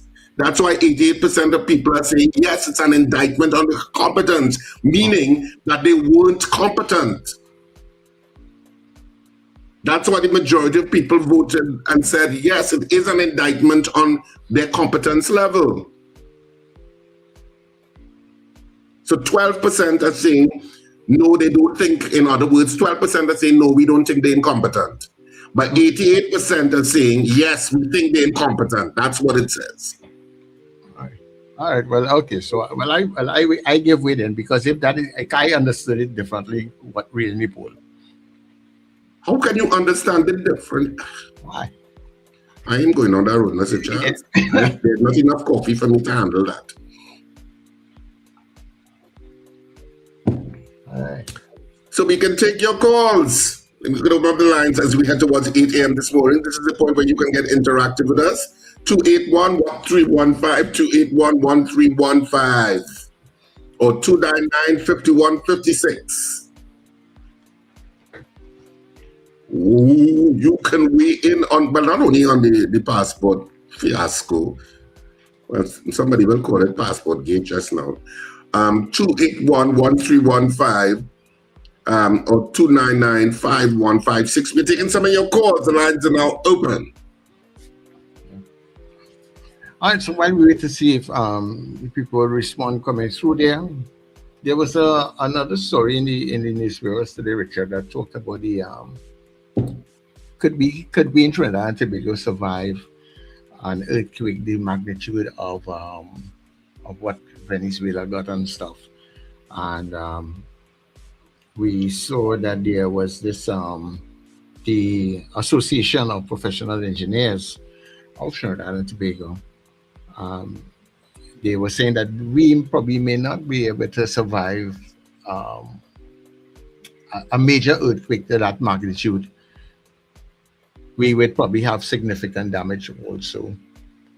Although we had a 6.9 earthquake back in 2018 or 19 or somewhere around there. Yeah. But I mean, shallow, it really depends on how shallow the earthquake is. I think there should be a caveat on that. Because remember, how shallow it is how much more violent it is and how much more damage can be inflicted. As to what are the construction methods by contractors across Trinidad and Tobago in terms of building houses, and whether it's robust enough for the earthquake code, that's unclear to me, because you have so many contractors, and the whole contractors arena in Trinidad and Tobago, let's call it that whole contractors segment is not very much regulated. There's no overarching board that gives you a license that says you're a contractor. You could just set up a company, or you didn't have to set up a company, and you could just say, yeah, I am Davis Contracting and I build a house. And somebody say, yeah, Davis Contracting Services, they'll house cheap. And that's how it goes. Mm-hmm. So, or you hear somebody, or a lot of the times for homeowners, it's somebody say, hey, Kazim, down from Malabar, no, I don't know who that is. Well, he has built house real good. And they say, okay, well, tell him to check me now. That's how Trinidad operates. Mm-hmm. So are people following the building code? Are people, making sure the required steel is input in structures and all of those engineering things? I can't answer it. I don't know. But that's how the country kind of operates in an environment that's not very regulated in terms of people doing that sort of work.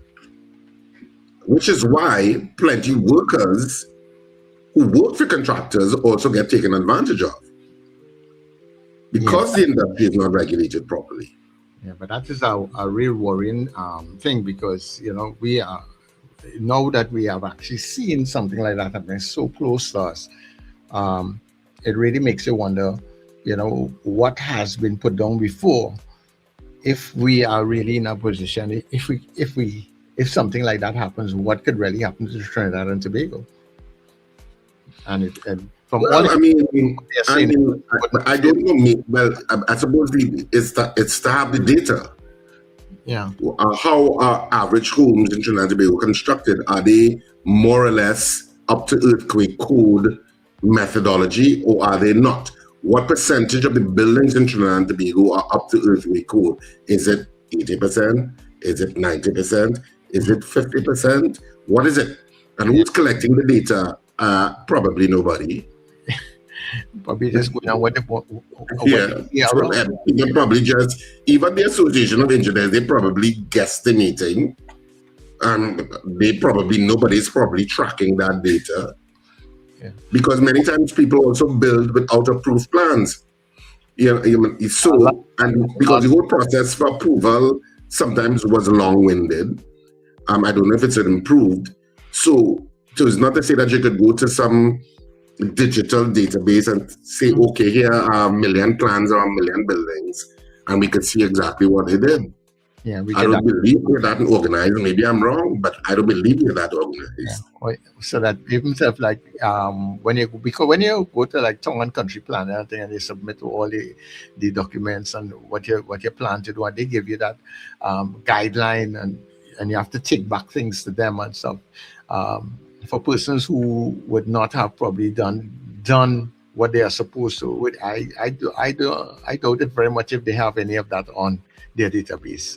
Yeah, and even if you got approved plans, who's double checking that you follow those plans? Is there a building inspector attached to local government authorities that come and say, yes, you do have the requisite amount of steel in this building, as you indicated in your plans? I don't know. Does that happen? I don't think so. No. Hold 1 minute there, Richard. Caller, good morning. Good morning. Guys, that town and country planning is a joke, because right next door to me, where I live is a development from the 60s. Okay? And back then, the house should have been built 15 feet from the road, which is, I think that still exists. Right? So next door to me, the person, children, when the parent died, they sold the house, and the guy broke down that house, and he built on the house on the fence. So I am 6 feet from my fence. His building is on the fence, literally on the fence. So much so that where my TV room is on the end of the property. Is right by the fence, and they have their TV room, and I can literally hear their TV when I sit down, because it's right there. And it's chaos, and his building starts 10 feet from the curve.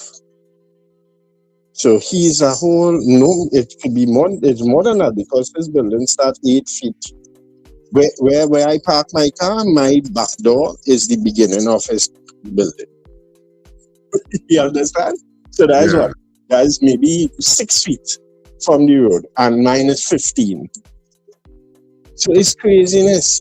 Anyway, that whole passport fiasco is just, it reeks of being petty and vindictive, that the previous government arranged a contract, and it's not like it's a new person, it's somebody, according to the article, since 2007. And why would you want to cancel that? And now who suffers? The citizens. Because the politicians get most of them have their diplomatic passport, so they're in business. They're in business. Anyway, I wasn't around yesterday. I had a terrible accident and I broke a couple toes, so I didn't listen yesterday. Did you all discuss that incident with the SEA result with the parent, I found that was traumatizing to that child. No, we didn't. We didn't discuss That's that. a mother. That video that went viral.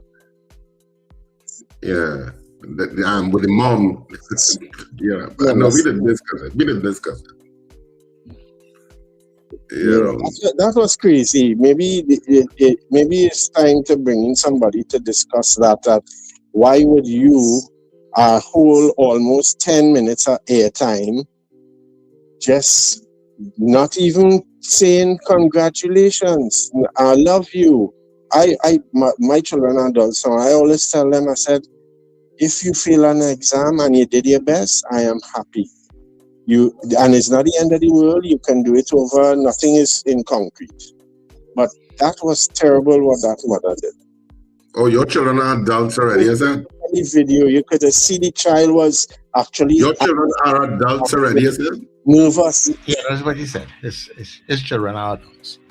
Adults. I mean, yeah. I saw the video, and yeah, the mother obviously projected disappointment.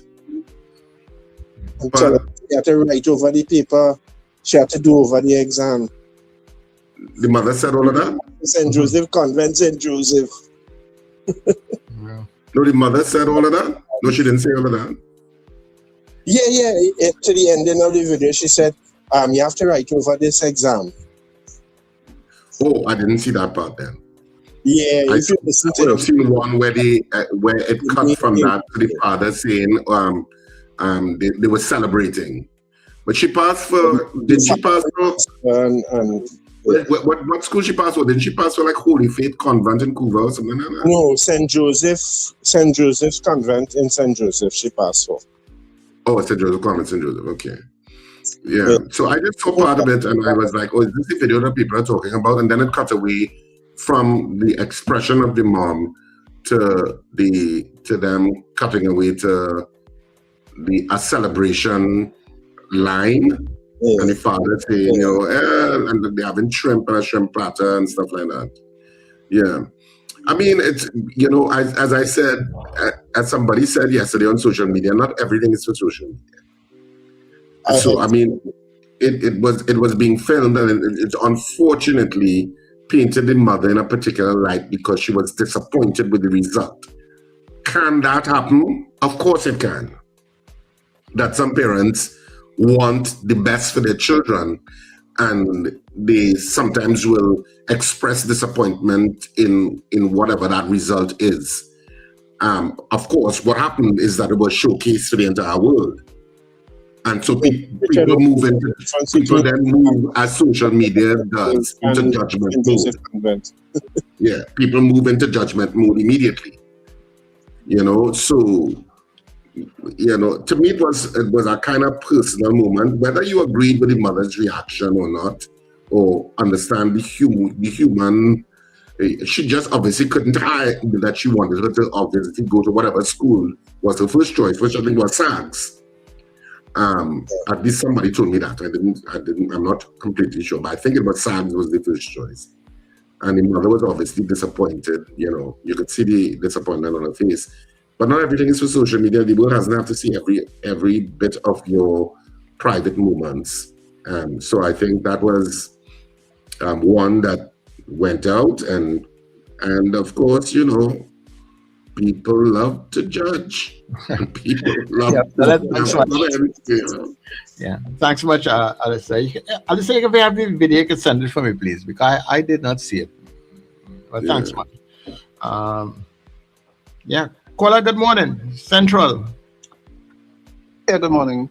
Good morning, Richard. Good morning, Mr. Charles. Morning, Central. I reflect on this whole thing. I know what Trinidad reminds me. Mr. Charles, you was a DJ. You know what Trinidad reminds me of now? What is that? You remember there was a song that says, one step forward, three step backwards. We can't get out of Babylon. Yeah. That is how Trinidad appearing to be. Big youth of so people think this passport thing, right? If you are a business interest outside looking at Trinidad, would you be confident to invest in Trinidad business climate. When we're seeing they have no respect for contractual arrangement, we canceling this when the next government coming, they cancel that, right? You're seeing the Prime Minister tearing up contract in front of everybody and all kind of stuff. Will you research for in the past year how much business we attract?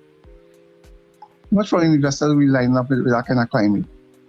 Right? Well, according to Julian John, their revitalization projects had roughly nearly 1,000 parties across the world, I guess, who are interested in the revitalization projects of the government. So we'll see how much of that would be foreign investment coming into the country.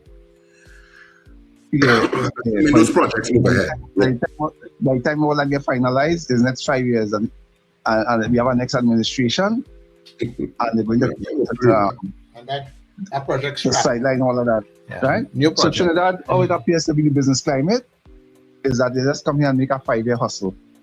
They make a 5-year hustle, no long-term business and no long-term investment. You remember they have a company called SIS. If you want to do that hustle, they come here for the 5 years, and as the election results call, you pack up your stuff and you're gone. That is how Trinidad appearing to be. We can't get out of Babylon like that. Thanks a lot, General Lockdown, listening. Yeah, okay, no problem. And as I say, you see, Trinidad and Tobago starts over. So every time we change an administration, it's like we're starting all over again. Caller, good morning. Morning, gentlemen. Morning, caller.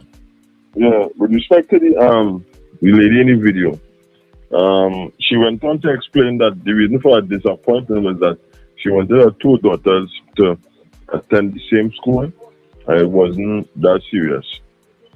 That's what she said. I watched some comments on social media and thing, and she actually came in and said that. But you see that whole thing with SCA and disappointment. I mean, I had 3 children that went through it. Out of the 3 of them, only 1 attended his first choice, right? And the 3rd one now is waiting CSEC results. But you know what happened? The one who didn't go to his first choice, he has had the most success in his CSEC exams. And like people saying, well, let them go over and do it over and thing. Because of the stress that they would have gone through for that 2 years, I standard 4 and standard 5, I gave my children the choice as to whether they wanted to do over the exams. And all of them said no. In fact, the last one did SCA during the COVID period, with online learning and that period. She was the COVID cohort of SCA, right? Who only did the exam physically in the school, but all the learning was from the whole of standard 5 was online, right? And the fact that she was able to go to her second choice, that was a big thing. And I could tell you that the teacher she spoke to me candidly. She said, listen, if she do improve by so and so time and thing, I don't really think, she might end up being in the 30th percentile, I sat down with my daughter and I worked with her and so on. Not extra lessons, but extra practice tests and so on, and doing what the teacher recommended. And that brought her up to where she went to a second choice. And I'm saying, it's not about me. I went to a 5-year school. I can relive my disappointment in my education by projecting on my children. And people need to stop doing that. You know what I'm saying? If you give your children the required support throughout that time of their life, they will succeed. They will succeed. I mean, how many people who are successful now who went through the old common entrance system that we would have went through and attended junior secondary school, some of them who left school with no who didn't pass common entrance, who leave secondary school with no passes, and then later on in life they became successful. You know what I'm saying? So I don't know how we could get around that, but like I say, you cannot want to project your success or lack thereof onto your children. Just get them the required support and they will succeed. Thanks for the opportunity, gentlemen. Thank you very much, Kola. Yeah. By and large, I think that is what most parents probably would do or should do. you know. But sometimes we. Some parents are very how should I say, very, very aggressive about their children's success, and that they need to pass for this school or that school in terms of, and they would be very, strict about it. Some parents are like that, because you have different types of parents. So some parents are very much like that. And I mean, but there's a lot of stress for students going through the SEA system. I mean, because there are reported suicides every now and then because of that, those SEA results, unfortunately. And it's because there's a lot of mental stress. There's a lot of disappointment sometimes that exudes from family members towards a child if you do not pass for your selected choice. So what the last caller is saying is that, people can find their own paths to success, and it's not necessarily going to be configured how you see it in your mind as a parent. But some parents don't see it that way. They're not, if you want to say mature enough to look at it from that light. They just look at it from, I want you to go to X, and you didn't pass for X, so I am very disappointed, and X, Y, Z is the case. And children suffer self-esteem problems and things coming out of that. So the ultimate base question to all of this is, should we do away with SEA? Like how Barbados has done. I think Barbados has done away with it. And I think maybe they operate via zoning.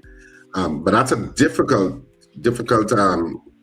question to answer in a country that has a prestige school system, one, a religious system in terms of school education. So how is that going to be navigated if it is that you will go to a zoning system? Yeah, I don't know. And that is the thing. And even though we have seen changes with some people in the Caribbean, we have to probably measure that and see if our society will adapt. Well, our system is different. Our system is different. Yeah, our system is different. So you really have to raise all the, which they always articulate, raise the level of all schools to the levels of how prestige schools are seen. But you also have the education component in terms of, denominational schools and things like that. It's a mix. And so it's a little bit more, it's more complicated in terms of achieving that zoning, because zoning makes it easier for children. They don't have to get up 5 o'clock in the morning to try and leave to make sure that they might be living in Tabaquite, but they're going to school in St. Joseph Convent, Port of Spain. I'm just saying, and children go through that throughout their lives, getting up early in the morning, going into the commute and heading to school wherever they, especially if you are a prestige school, child, because a lot of when you don't pass for your first or second recently, they kind of seem as if they're zoning you. When at least now that's what the results seem to reflect, that they kind of zoning you if you're not in your first or second choice. But it's a complicated system. Trinidad is a little bit complicated in terms of what is the fix, so that children don't have to go through that kind of stress, where it seems as if your entire future rests on this exam, which it does not, but it seems that way. Yeah, well, I and guess sometimes parents are more nervous than children. Yeah, and I think where some children are concerned, some parents are very intentional as to what they are going to be pressing for and what outcomes that they are trying to get for them. Sometimes I look at it as being no different to when you are like a world-class athlete, and you have a coach that really pushing you. Sometimes you tell yourself, oh God, I could done here now, I'm good. But sometimes when you get over that, they look back and they say, oh, right, coach, what? Thanks for pushing me. And sometimes with parents and children, it's the same thing. Some children. Sometimes children succeed because of their parents. Yeah. So you have children who succeed because of their parents who push them, like you are suggesting, dear Charles. And then you have some children who succeed in spite of their parents. In spite of, yeah. So, Yeah. So you have to take it. It's like both sides of the spectrum, So I look at that because some parents really and truly know the potential of their children, what they could do, and sometimes they see in areas where they just start to let it loose, and it's like if you don't pull them back, they can let it all fall down, So some parents make sure that no, pull yourself up and get going, because I ain't like how you're falling back here, because you could do better. Yeah. So that's it. But we're going for the news at 8 o'clock, people. So stay with us, right? When we come back, we have so much more for you on the breakfast show. Right, Richard? Of course we do.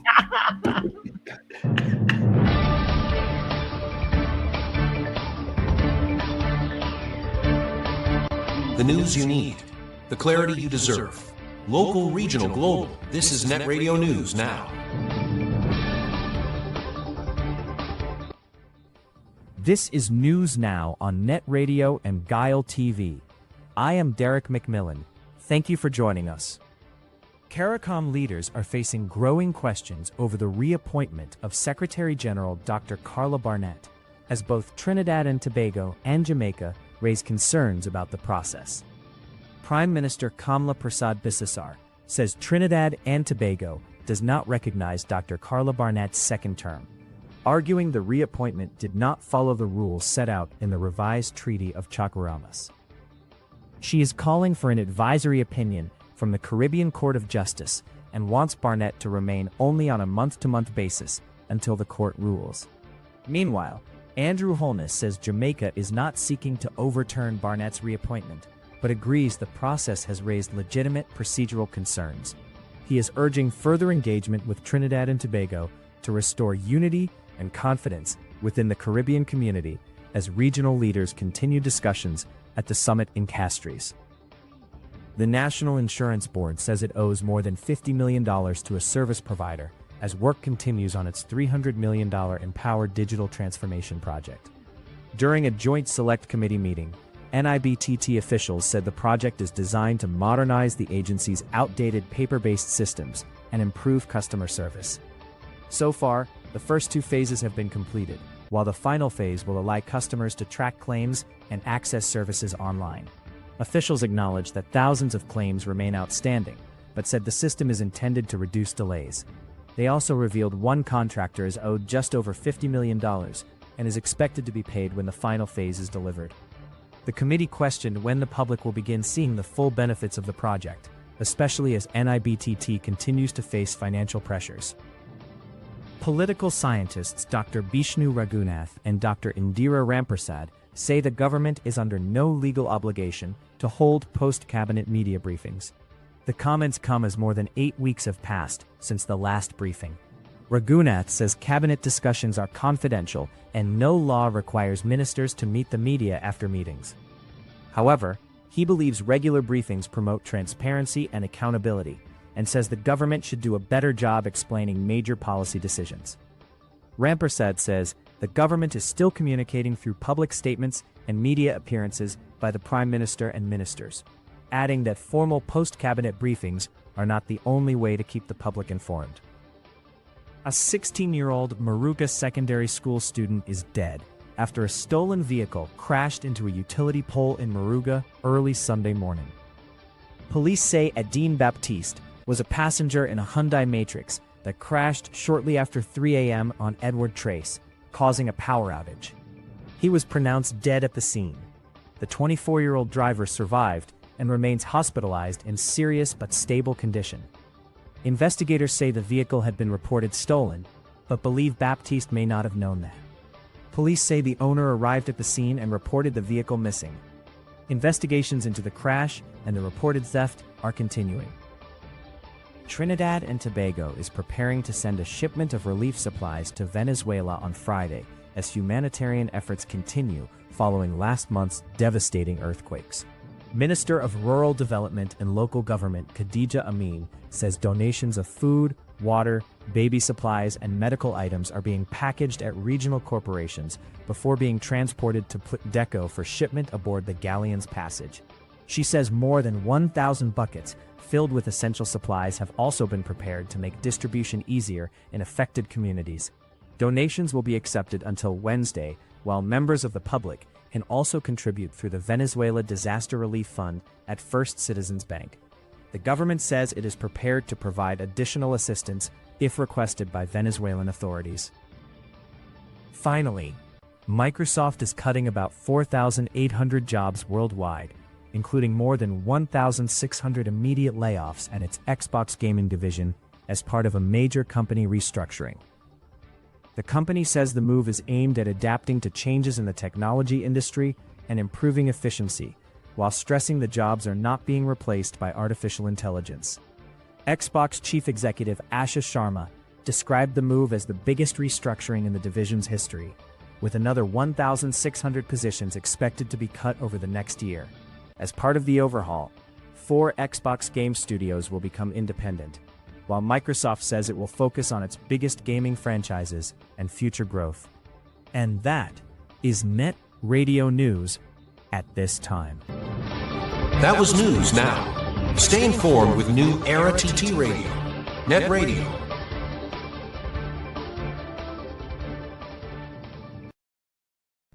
Welcome to Inside the Net on New Era TT Radio, NETT Radio. Our daily insights as we count down the journey to FIFA World Cup 2026. Here is today's insight. One of the greatest lessons the FIFA World Cup has ever taught is this. A match is never over until the referee blows the final whistle.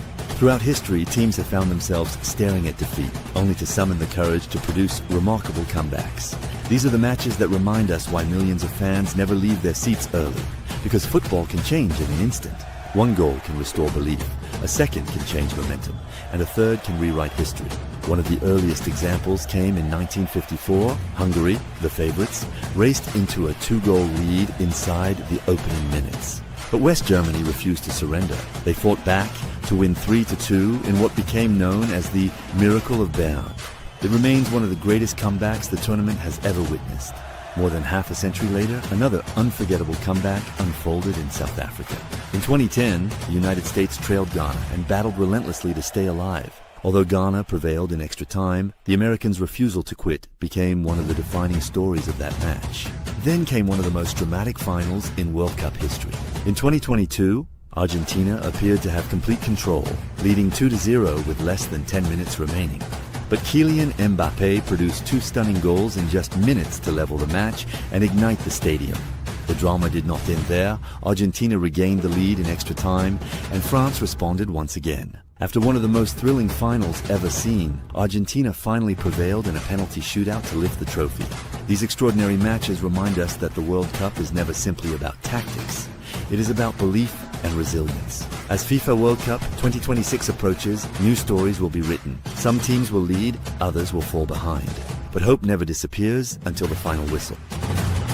You've been listening to Inside the Net as we count down the journey to FIFA World Cup 2026 on New Era TT Radio, NETT Radio.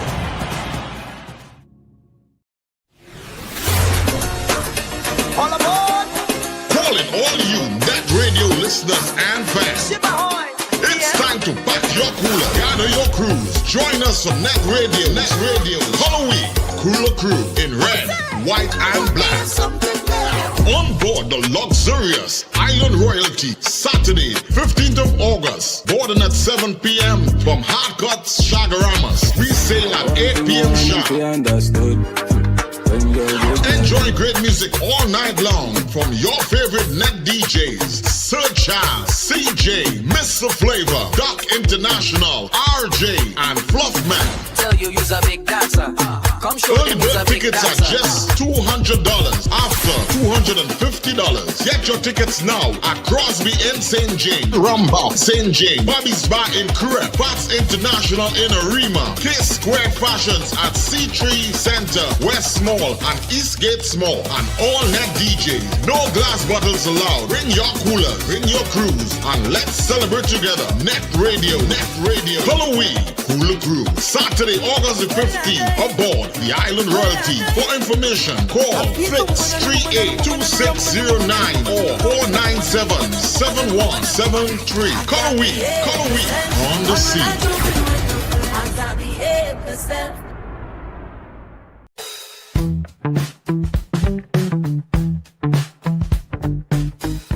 S&H Rumbox, 137 Western Main Road, St. James, for all your retail and wholesale needs for alcohol and non-alcoholic beverages. Call us at 686-0599 or visit us at 137 Western Main Road, St. James. S&H Rumbox, drinking out of the box. Are you a business owner? Well, take advantage of NETT Radio and Gael Caribbean TV Christmas in July advertising special. Throughout the month of July, enjoy 33% off all advertising packages. Whether you are micro, small, medium, or large business, now is the perfect time to put your product and service in front of the people who matter. Reach your audience through radio, television, and social media, all at 33% off. Don't miss this limited Christmas in July offer. Call us today at 281-1315 or 299-5156 and let NETT Radio and Gael Caribbean TV help you grow your business. But hurry, this special offer ends July 31st. It's Christmas in July on NETT Radio and Gael Caribbean TV. What do we all want for Trinidad and Tobago? Safer communities, greater opportunities, and a better future. Join Denise Deming every Tuesday at 11 a.m. on NETT Radio for Common Ground TNT. Each week, respected guests tackle the issues affecting our nation, from crime and education to healthcare, the economy, and good governance. Common Ground TNT, finding solutions through conversation. Tuesdays at 11 a.m. on NETT Radio, NETT Radio. Get ready. The road to football's biggest stage starts right here on NETT Radio and Gael TV. Join us for Inside the Net, the road to FIFA World Cup 2026 Insights. Every weekday, take a journey through World Cup history, legendary players, unforgettable goals, football's greatest nations, rising stars, iconic stadiums, and the stories behind the beautiful game. From Brazil to Argentina, Germany to France, and every nation chasing football glory. Join us daily at 7:55 a.m. and 11:55 a.m. Don't just watch the World Cup, live the passion. Inside the Net, road to FIFA World Cup 2026 Insights. End times is here. Are you prepared? Check us on New Era TT Radio or NETT Radio with Brother Raka and Brother Yatazakawa on Mondays from 7 to 8 p.m. End times is here. Stay tuned.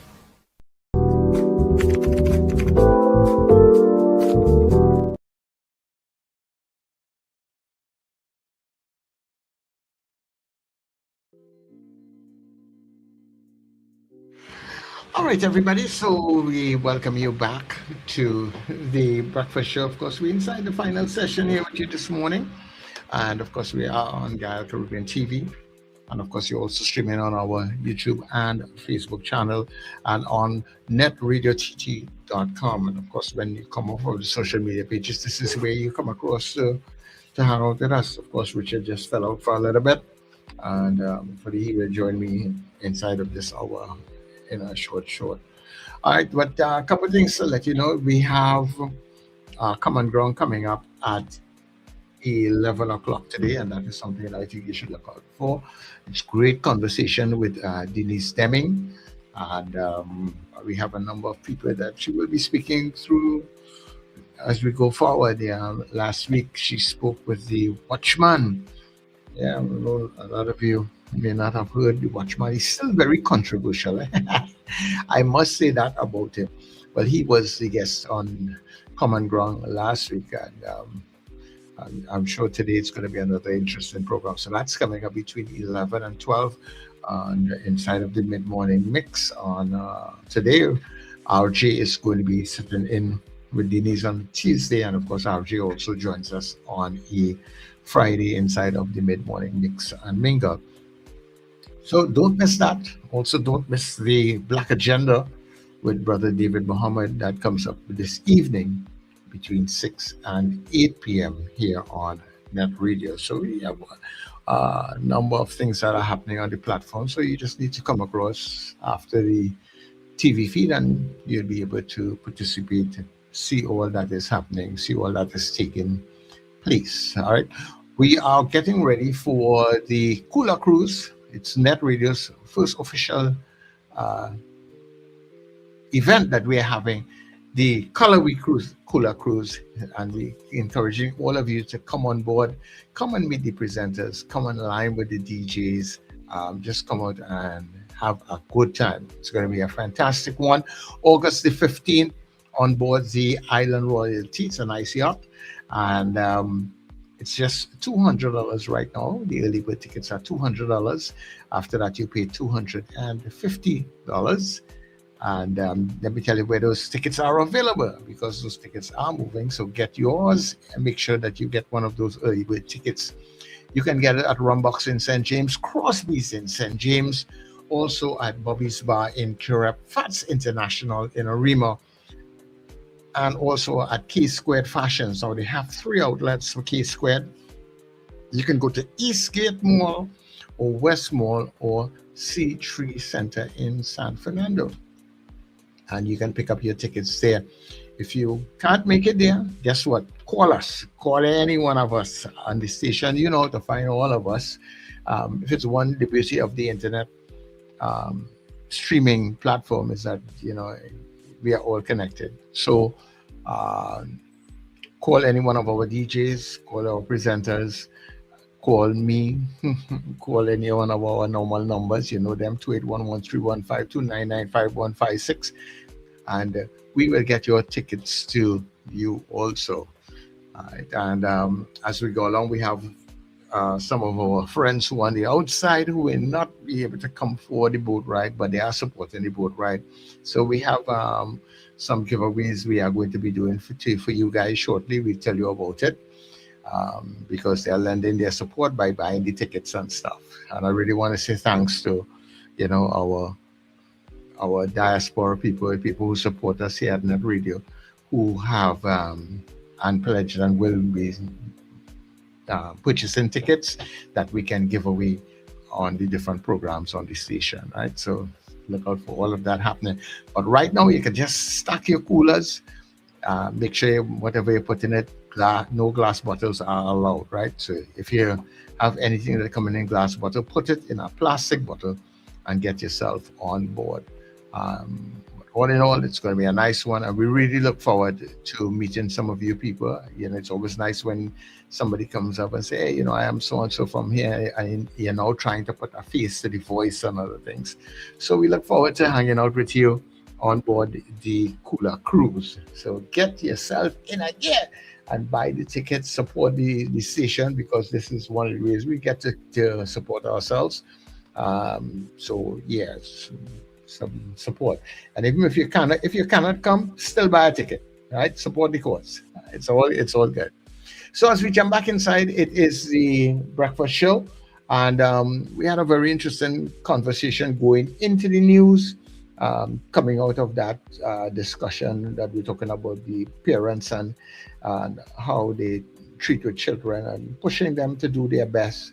And so we can continue that discussion as well as other things that you would like to bring in the mix. So the lines are open to you now, 281-1315 or 299-5156. So we're going back to the lines. Good morning to you, caller. Morning, Sir Charles. Morning, neighbor. Hey, well, I'm not really going to discuss the health insurance thing. You see me, every year for SEA, it's a yearly ritual for the same thing. And you know what's the next thing coming up? Where parents have to go and do the registration in the schools.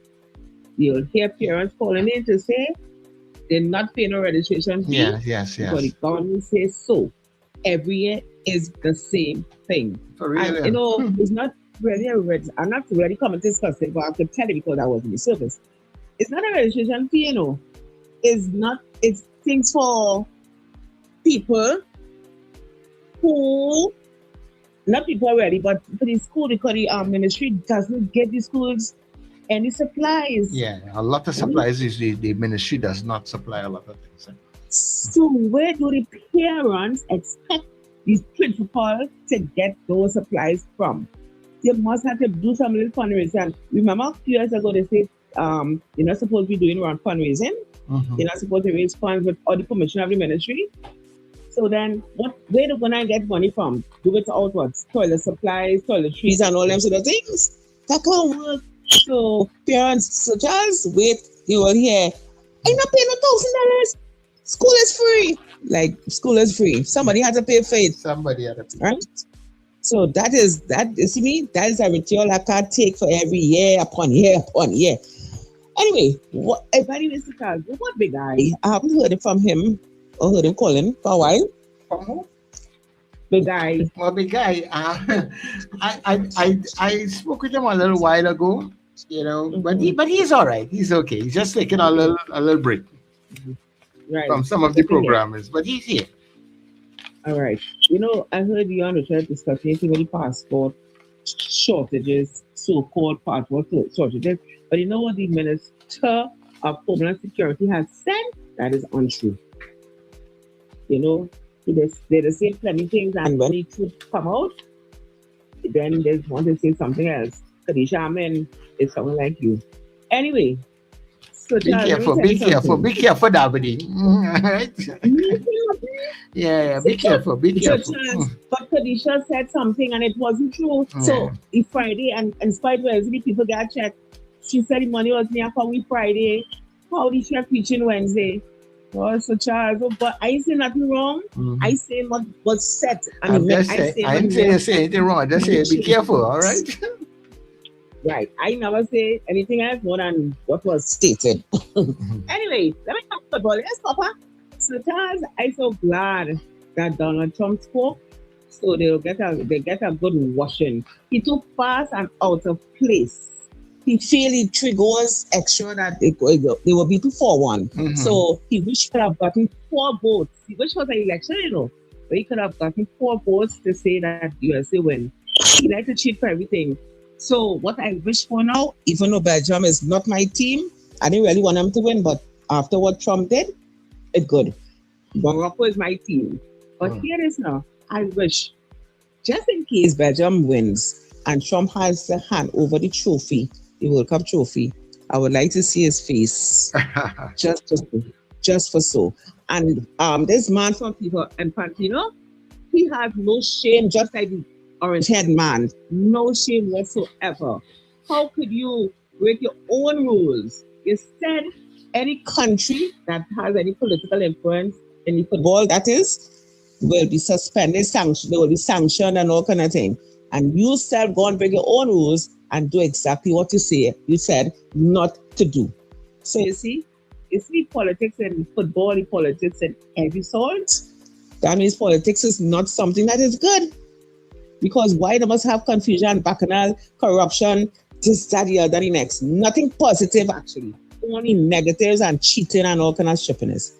How could that be good, something good? So Charles, before I get myself in trouble, let me tell them one and again, and I'll listen until all it finish. Bye. No problem, Dabby. Before you get all of us in trouble. You don't believe how easy it is to get in trouble this wrongs, But yeah, he did his best to probably try to make sure that his country is represented. I mean, they hosted the World Cup, and they probably thought, well, we could win this World Cup, Wow, a lot of dreams are being dashed right now, and it's going to be that way, going down into the final 2 teams this evening. Just after lunch, I had to find a little space and sit down and watch Argentina destroy Egypt, and then we will see. I know a lot of people don't like to hear me say that, I mean, the reality of it would the other way also. That's what I'm point. Egypt could very well destroy Argentina also, so with these things, as they say, the game is well loved. It's well supported around the world, but the reality of it is that until that final whistle blows, you don't know what is really going to be happening with the games. That is the reality of what football is. It can change. A game can change in a second, as Portugal found out yesterday with that game with Spain. In the dying minutes of the game, a substitute came on and scored a goal, and that was the end of the game. That was the end of the game there. If you imagine you're playing, you're going down, you're holding down, and the team, you're already telling yourself, I'm superior to this particular team, but you just can't score. And they just would not give up. They're coming at you all the time. So when they break down your defense and get through with a goal with 5 and 10 minutes to go or less, your whole dreams getting shattered in between there. You're just watching everything just falling apart. And I think that is what happened to Portugal yesterday. They experienced that, but while I wish Argentina all the best. The football could go either way. Egypt could stun them, which I hope they would not. But all that is part of the reality of the beautiful game that football is, right?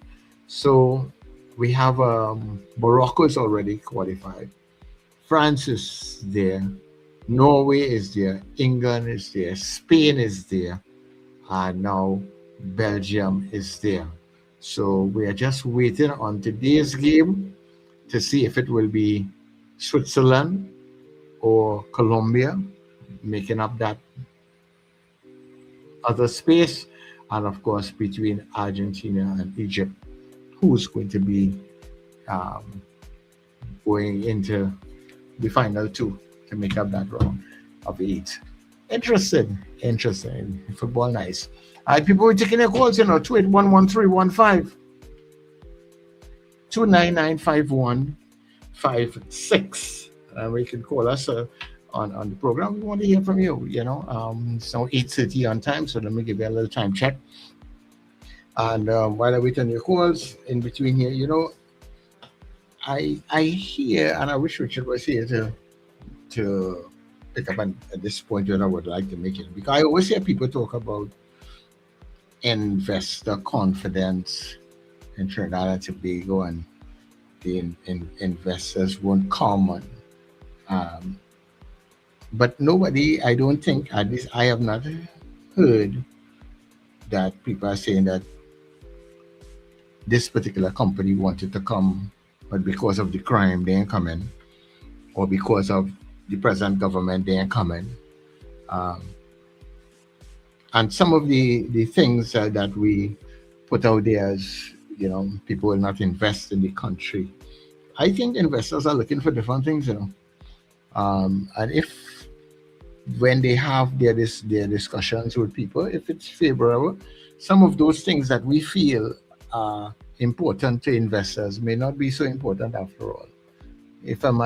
Because most people who invest, at the end of the day, they would probably have some measure of the local population working. They would invest their money. They would look to see what they can make within a particular time frame and that sort of thing. And if those things look favorable to them, I think they will go not just here to Trinidad, because they'll go almost anywhere. Hello, good morning, Miss Sampson. Good morning, Charles. I don't know if you all spoke about this already for the morning, but I cannot believe that CPM still poking the CARICOM secretary. That thing's still going on. It is still a topic outside there, yeah. Oh God, get over it. The lady ain't taking money from your food from your mouth. The lady there, she's not in your space. Just give it a focus on Trinidad and Tobago, making it beautiful. Get rid of the vagrants. They have vagrants all over the place. They have enough things to worry about in Trinidad. She just want to say, get an next African off the unemployed. I'm fed up, man. Good God, give it a rest. Focus on important things. People need jobs. They're looking to have someone else on the breadline. Jersey, listen, man. I don't know what it is with this lady that is just poking. If you don't want to go come meeting, just don't go. And then the next one join it. The next one, what 10 from what is it, Dr. Eric Williams just said. 1 from 10 leave no that one in the mail now. Oh God, maybe because people get help here the other day. Jeez Louise. Focus on beautifying the country. You have enough things here to interfere with. Vagrants all over the place. The vagrants down south, the rubbish piling up with the boxes. Nobody ain't doing anything. That is thing to focus on. So you all have a good day. This country get that look at the pack of the ghost over, but I don't do it. All right, Have okay. a good day. Yeah, okay, no problem. I know sometimes some people see things as not being important. But governments have their agenda, and as it is, it may not seem to be a position that can create any problems for a country, with a Caribbean. But a Secretary General, if they are openly at odds with a member government or country, there are some things that they can potentially make life difficult in indirect ways. For example, if they have influencing regional agendas and that sort of thing. So there are some things that if you are at odds with a Secretary General, it can go against you, and maybe that is why Trinidad and Tobago, and I see even Jamaica to a lesser extent, is still having some problems with that process. But I suppose, like everything else, time will sort it out. Princess Star, good morning. Hey, good morning, Sir Charles. Morning, please, sir. Concerning this thing with the Secretary General that Ms. Sampson just raised there, in truth and in fact, that might actually cost us some money, because the Prime Minister's position is that she's going to take it to the CCJ. And that would require us to spend a little money. And I think that's useless, because even if the CCJ was to rule in her favor, I don't think they have the authority to say that Ms. Barnett cannot continue in the position. And since the majority bar Trinidad and Tobago, because Jamaica, even though they raise some concerns, and I myself, when I look at the process, there are a little gray areas, but I don't think it reaches a stage where I could say, look, disqualify Ms. Barnett. So, like Ms. Sampson, I feel that it's not a bad thing to just abandon it. You could express your view and don't necessarily achieve your objective if your objective was to have a remote. But and you move on from there. But isn't that the Prime Minister said that she felt that it should go to the CCJ? I didn't get the feeling that she said that we are going to be taking it to the CCJ. Yeah, well, from her comment, that is what I got. I don't know if I misheard what I heard. Yeah, she was suggesting, I think, but I heard the Jamaicans distinctly say that even though they have some concerns, that they won't go in any further with it. And I heard that the Prime Minister of Trinidad and Tobago mentioned the CCJ as a place to. I think it's more just a suggestion, but I don't think it's something that she actually is going to pursue. So if you have to take it to the court, it must cost us something. The court is not just something that operates without us at least having a legal person there or whatever. What I call about is, you remember some time ago I called and I told you that it was pointed out to me that my pension didn't go into a particular account. And it was the first time that has happened since I came last year. You know, now I did some inquiry, and I kind of losing you there a little bit. I don't know if you're moving from before. No, I'm still here. Go ahead. Yeah, same thing. Yeah. So I did some inquiries, calling to find out what was going on, and I spoke to a colleague who is still unemployed, and the person told me that they hadn't gotten traveling allowance for a year, and they also indicated that they were not.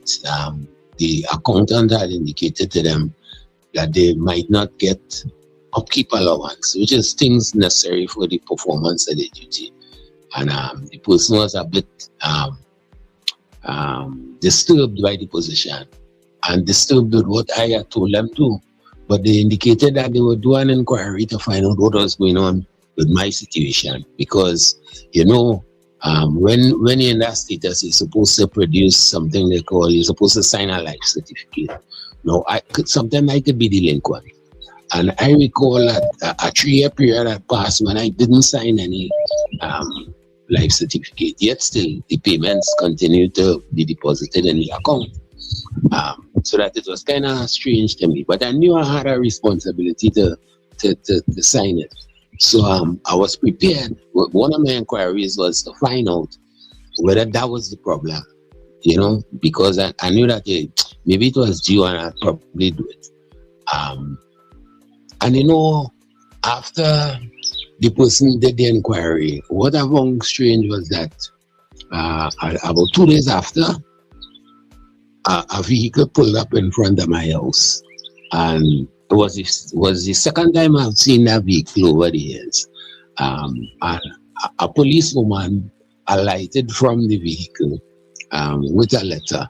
Now, I didn't go outside, so my wife collected it, you know, but I recognized right away, I said, but that was the same vehicle that came and brought a life certificate letter for me to sign, which it was, and which I still have in possession, because I haven't even signed it as yet, but my intention is to sign it and deposit it. But funny thing is, a couple days after, we checked in the account, and there it was. The payment was there. Now, I don't know if they listen to the program, because this is not the only program on which I complain about it, because there's evidence that there's a shortfall in funds at regional corporations. So in the long run, I sort of attributed it to that maybe they didn't have the funds at the time, and therefore they couldn't issue a warrant to the bank so that the bank could disperse money on behalf of the corporation, you know. But to hear the Minister of Local Government speak as though everything is all right is a problem for me, because if you do a minor inquiry like I did, it would be evident that there's a shortage of money. Even if you look around and hear people complaining about grass being overgrown or garbage not being collected, all those things are local government functions. And once you look at certain things, it's evident to see. I would assume that if you go to the corporation and you ask the employees, they will tell you things like there's not enough toilet paper in the bathrooms and that sort of thing. And more than that, there's a particular person who used to work with me, and that person went back on a contract. And the person told me a couple days ago, hey, you know, my contract will be terminated from Tuesday, which is not Tuesday here, but last Tuesday, you know, so that person is home since then. So sometimes the level of dishonesty by the politicians is easy to unmask, you know. So I say that in the sense that when I listen to Mr. Amin talk, it kind of sickens me, because at the same time I'm hearing complaints across the nation about a reduction in the level of services being offered by corporations, you know. And I think sometimes it might be better to call us. I've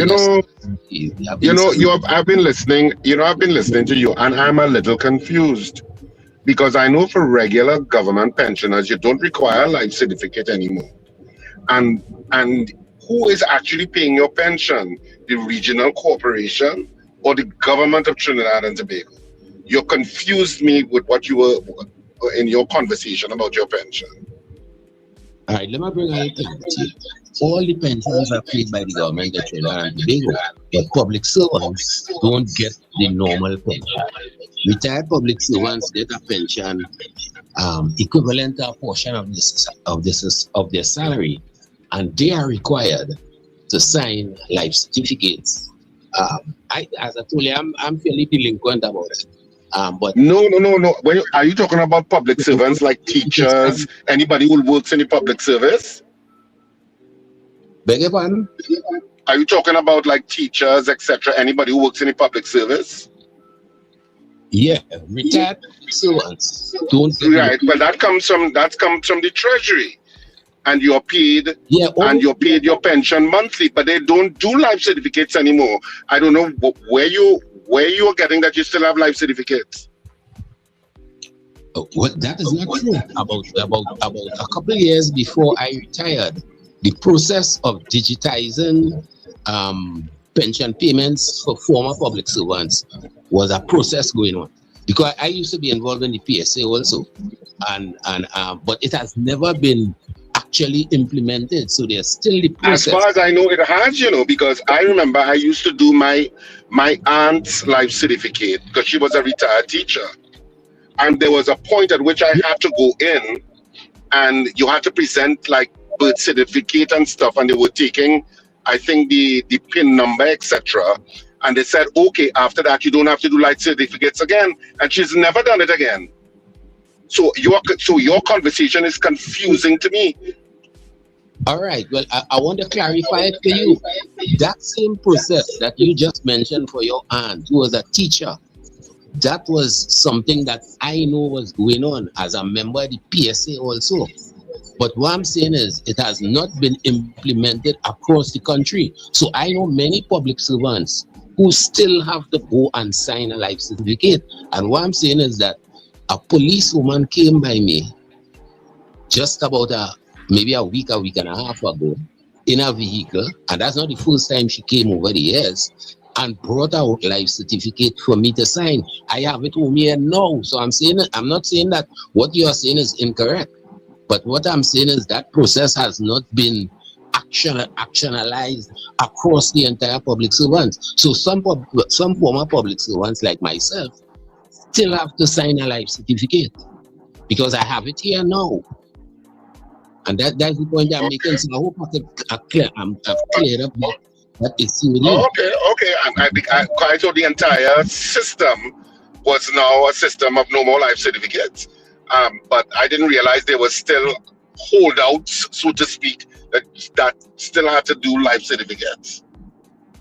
Yeah, because I got this question at the time because I thought, hey, this is something with this paper, and I remember the process was going on. And so my position was that, hey, when I retire, because I was working at the time, I would not have to do that because I know that's a requirement.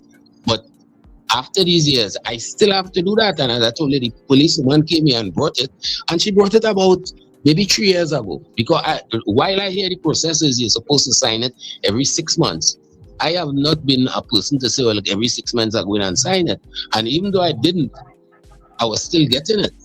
But on this occasion, I see they bring it again. So I suppose I'll have to deliver it to the office. But the pension has been reinstated, to use that word there, So we correct in both instances. You correct with your aunt, and I'm also correct with my present situation. And also that woman. Okay. We still have to sign. Yeah. Okay, good. Thanks very much, Princess Song. Yeah, well, how things just get real complicated in this country. And even when you go try getting information, if you try going for the National Insurance Board example, and you're going to Port of Spain, they will tell you one thing, you go turn up on and they're telling you something else too, But it is what it is. Caller, good morning. Good morning. There's a couple of questions I have.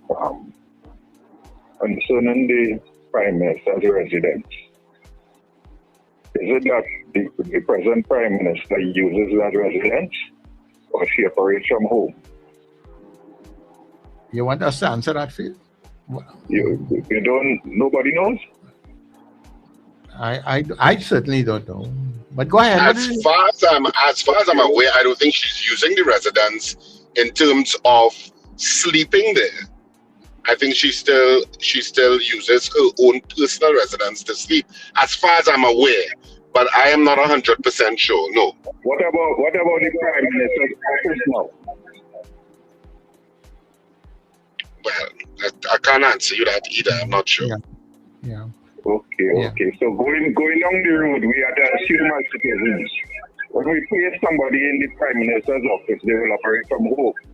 Okay, the next topic I have is the cabinet, the post-cabinet conference, press conference. Is the government saying that they are not obligated to hold those? Why they have stopped having them? Is that what you're saying? I don't think I haven't seen a release from the government.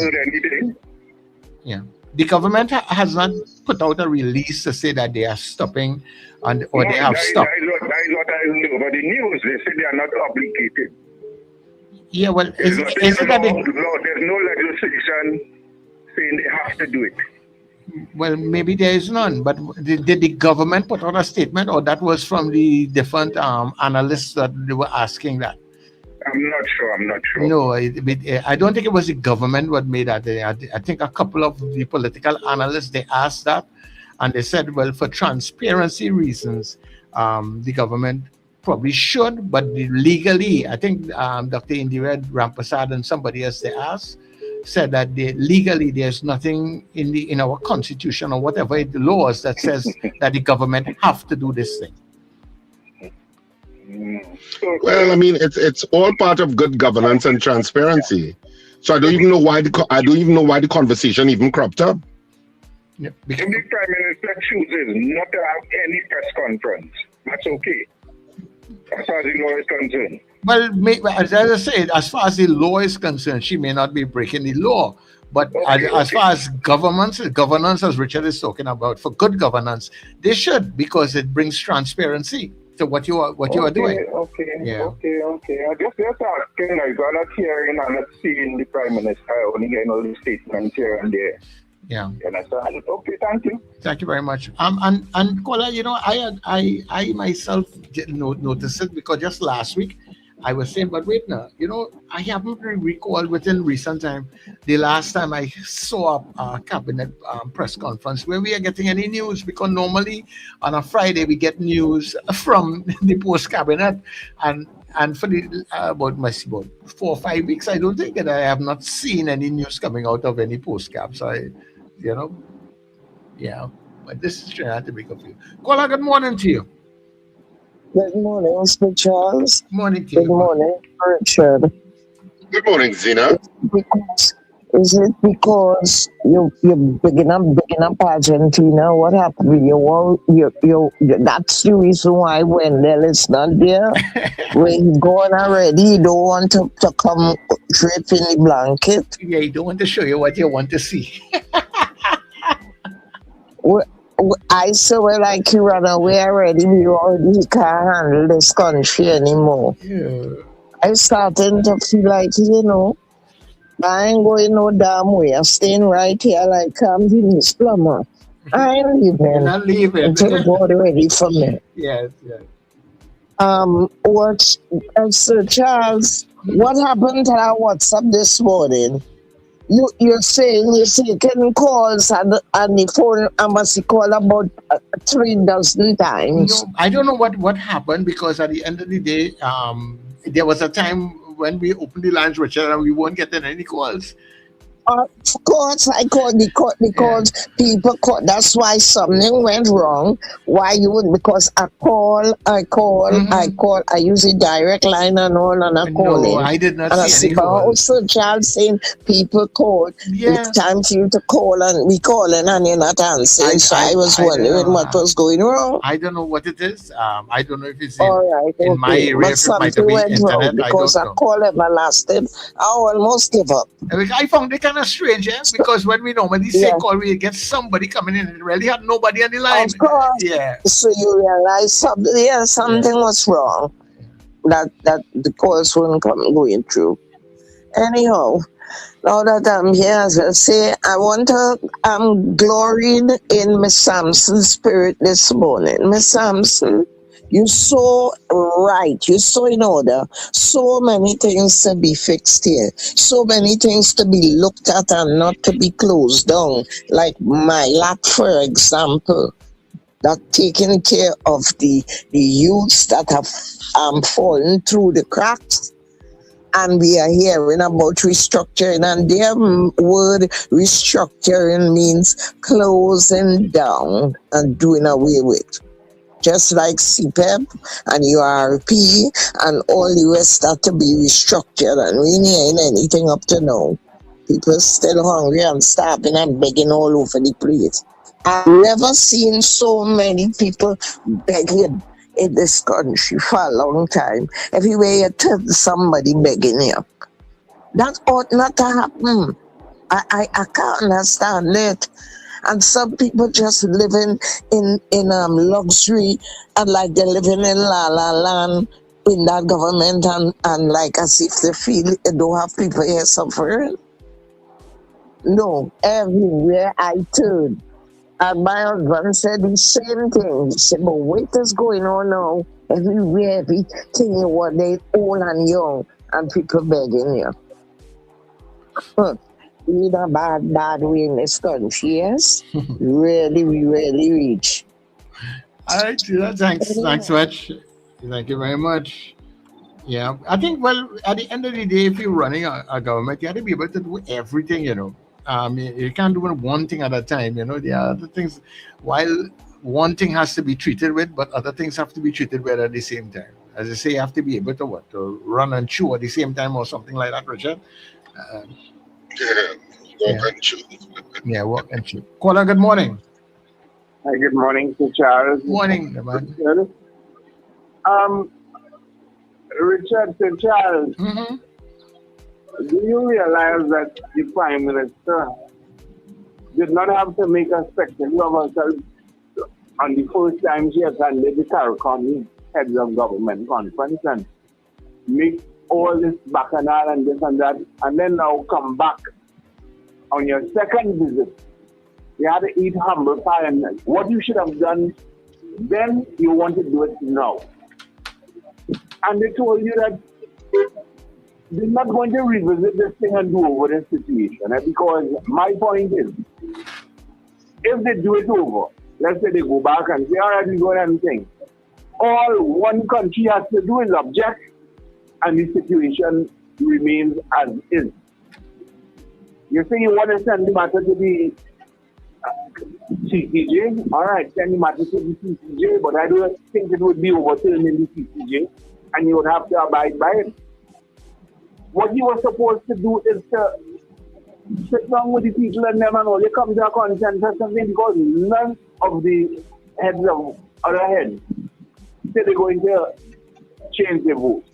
And big people can't be voting one way, and then because somebody objects, you're first to tell the person, hey, this is necessary, and then you're not saying anything.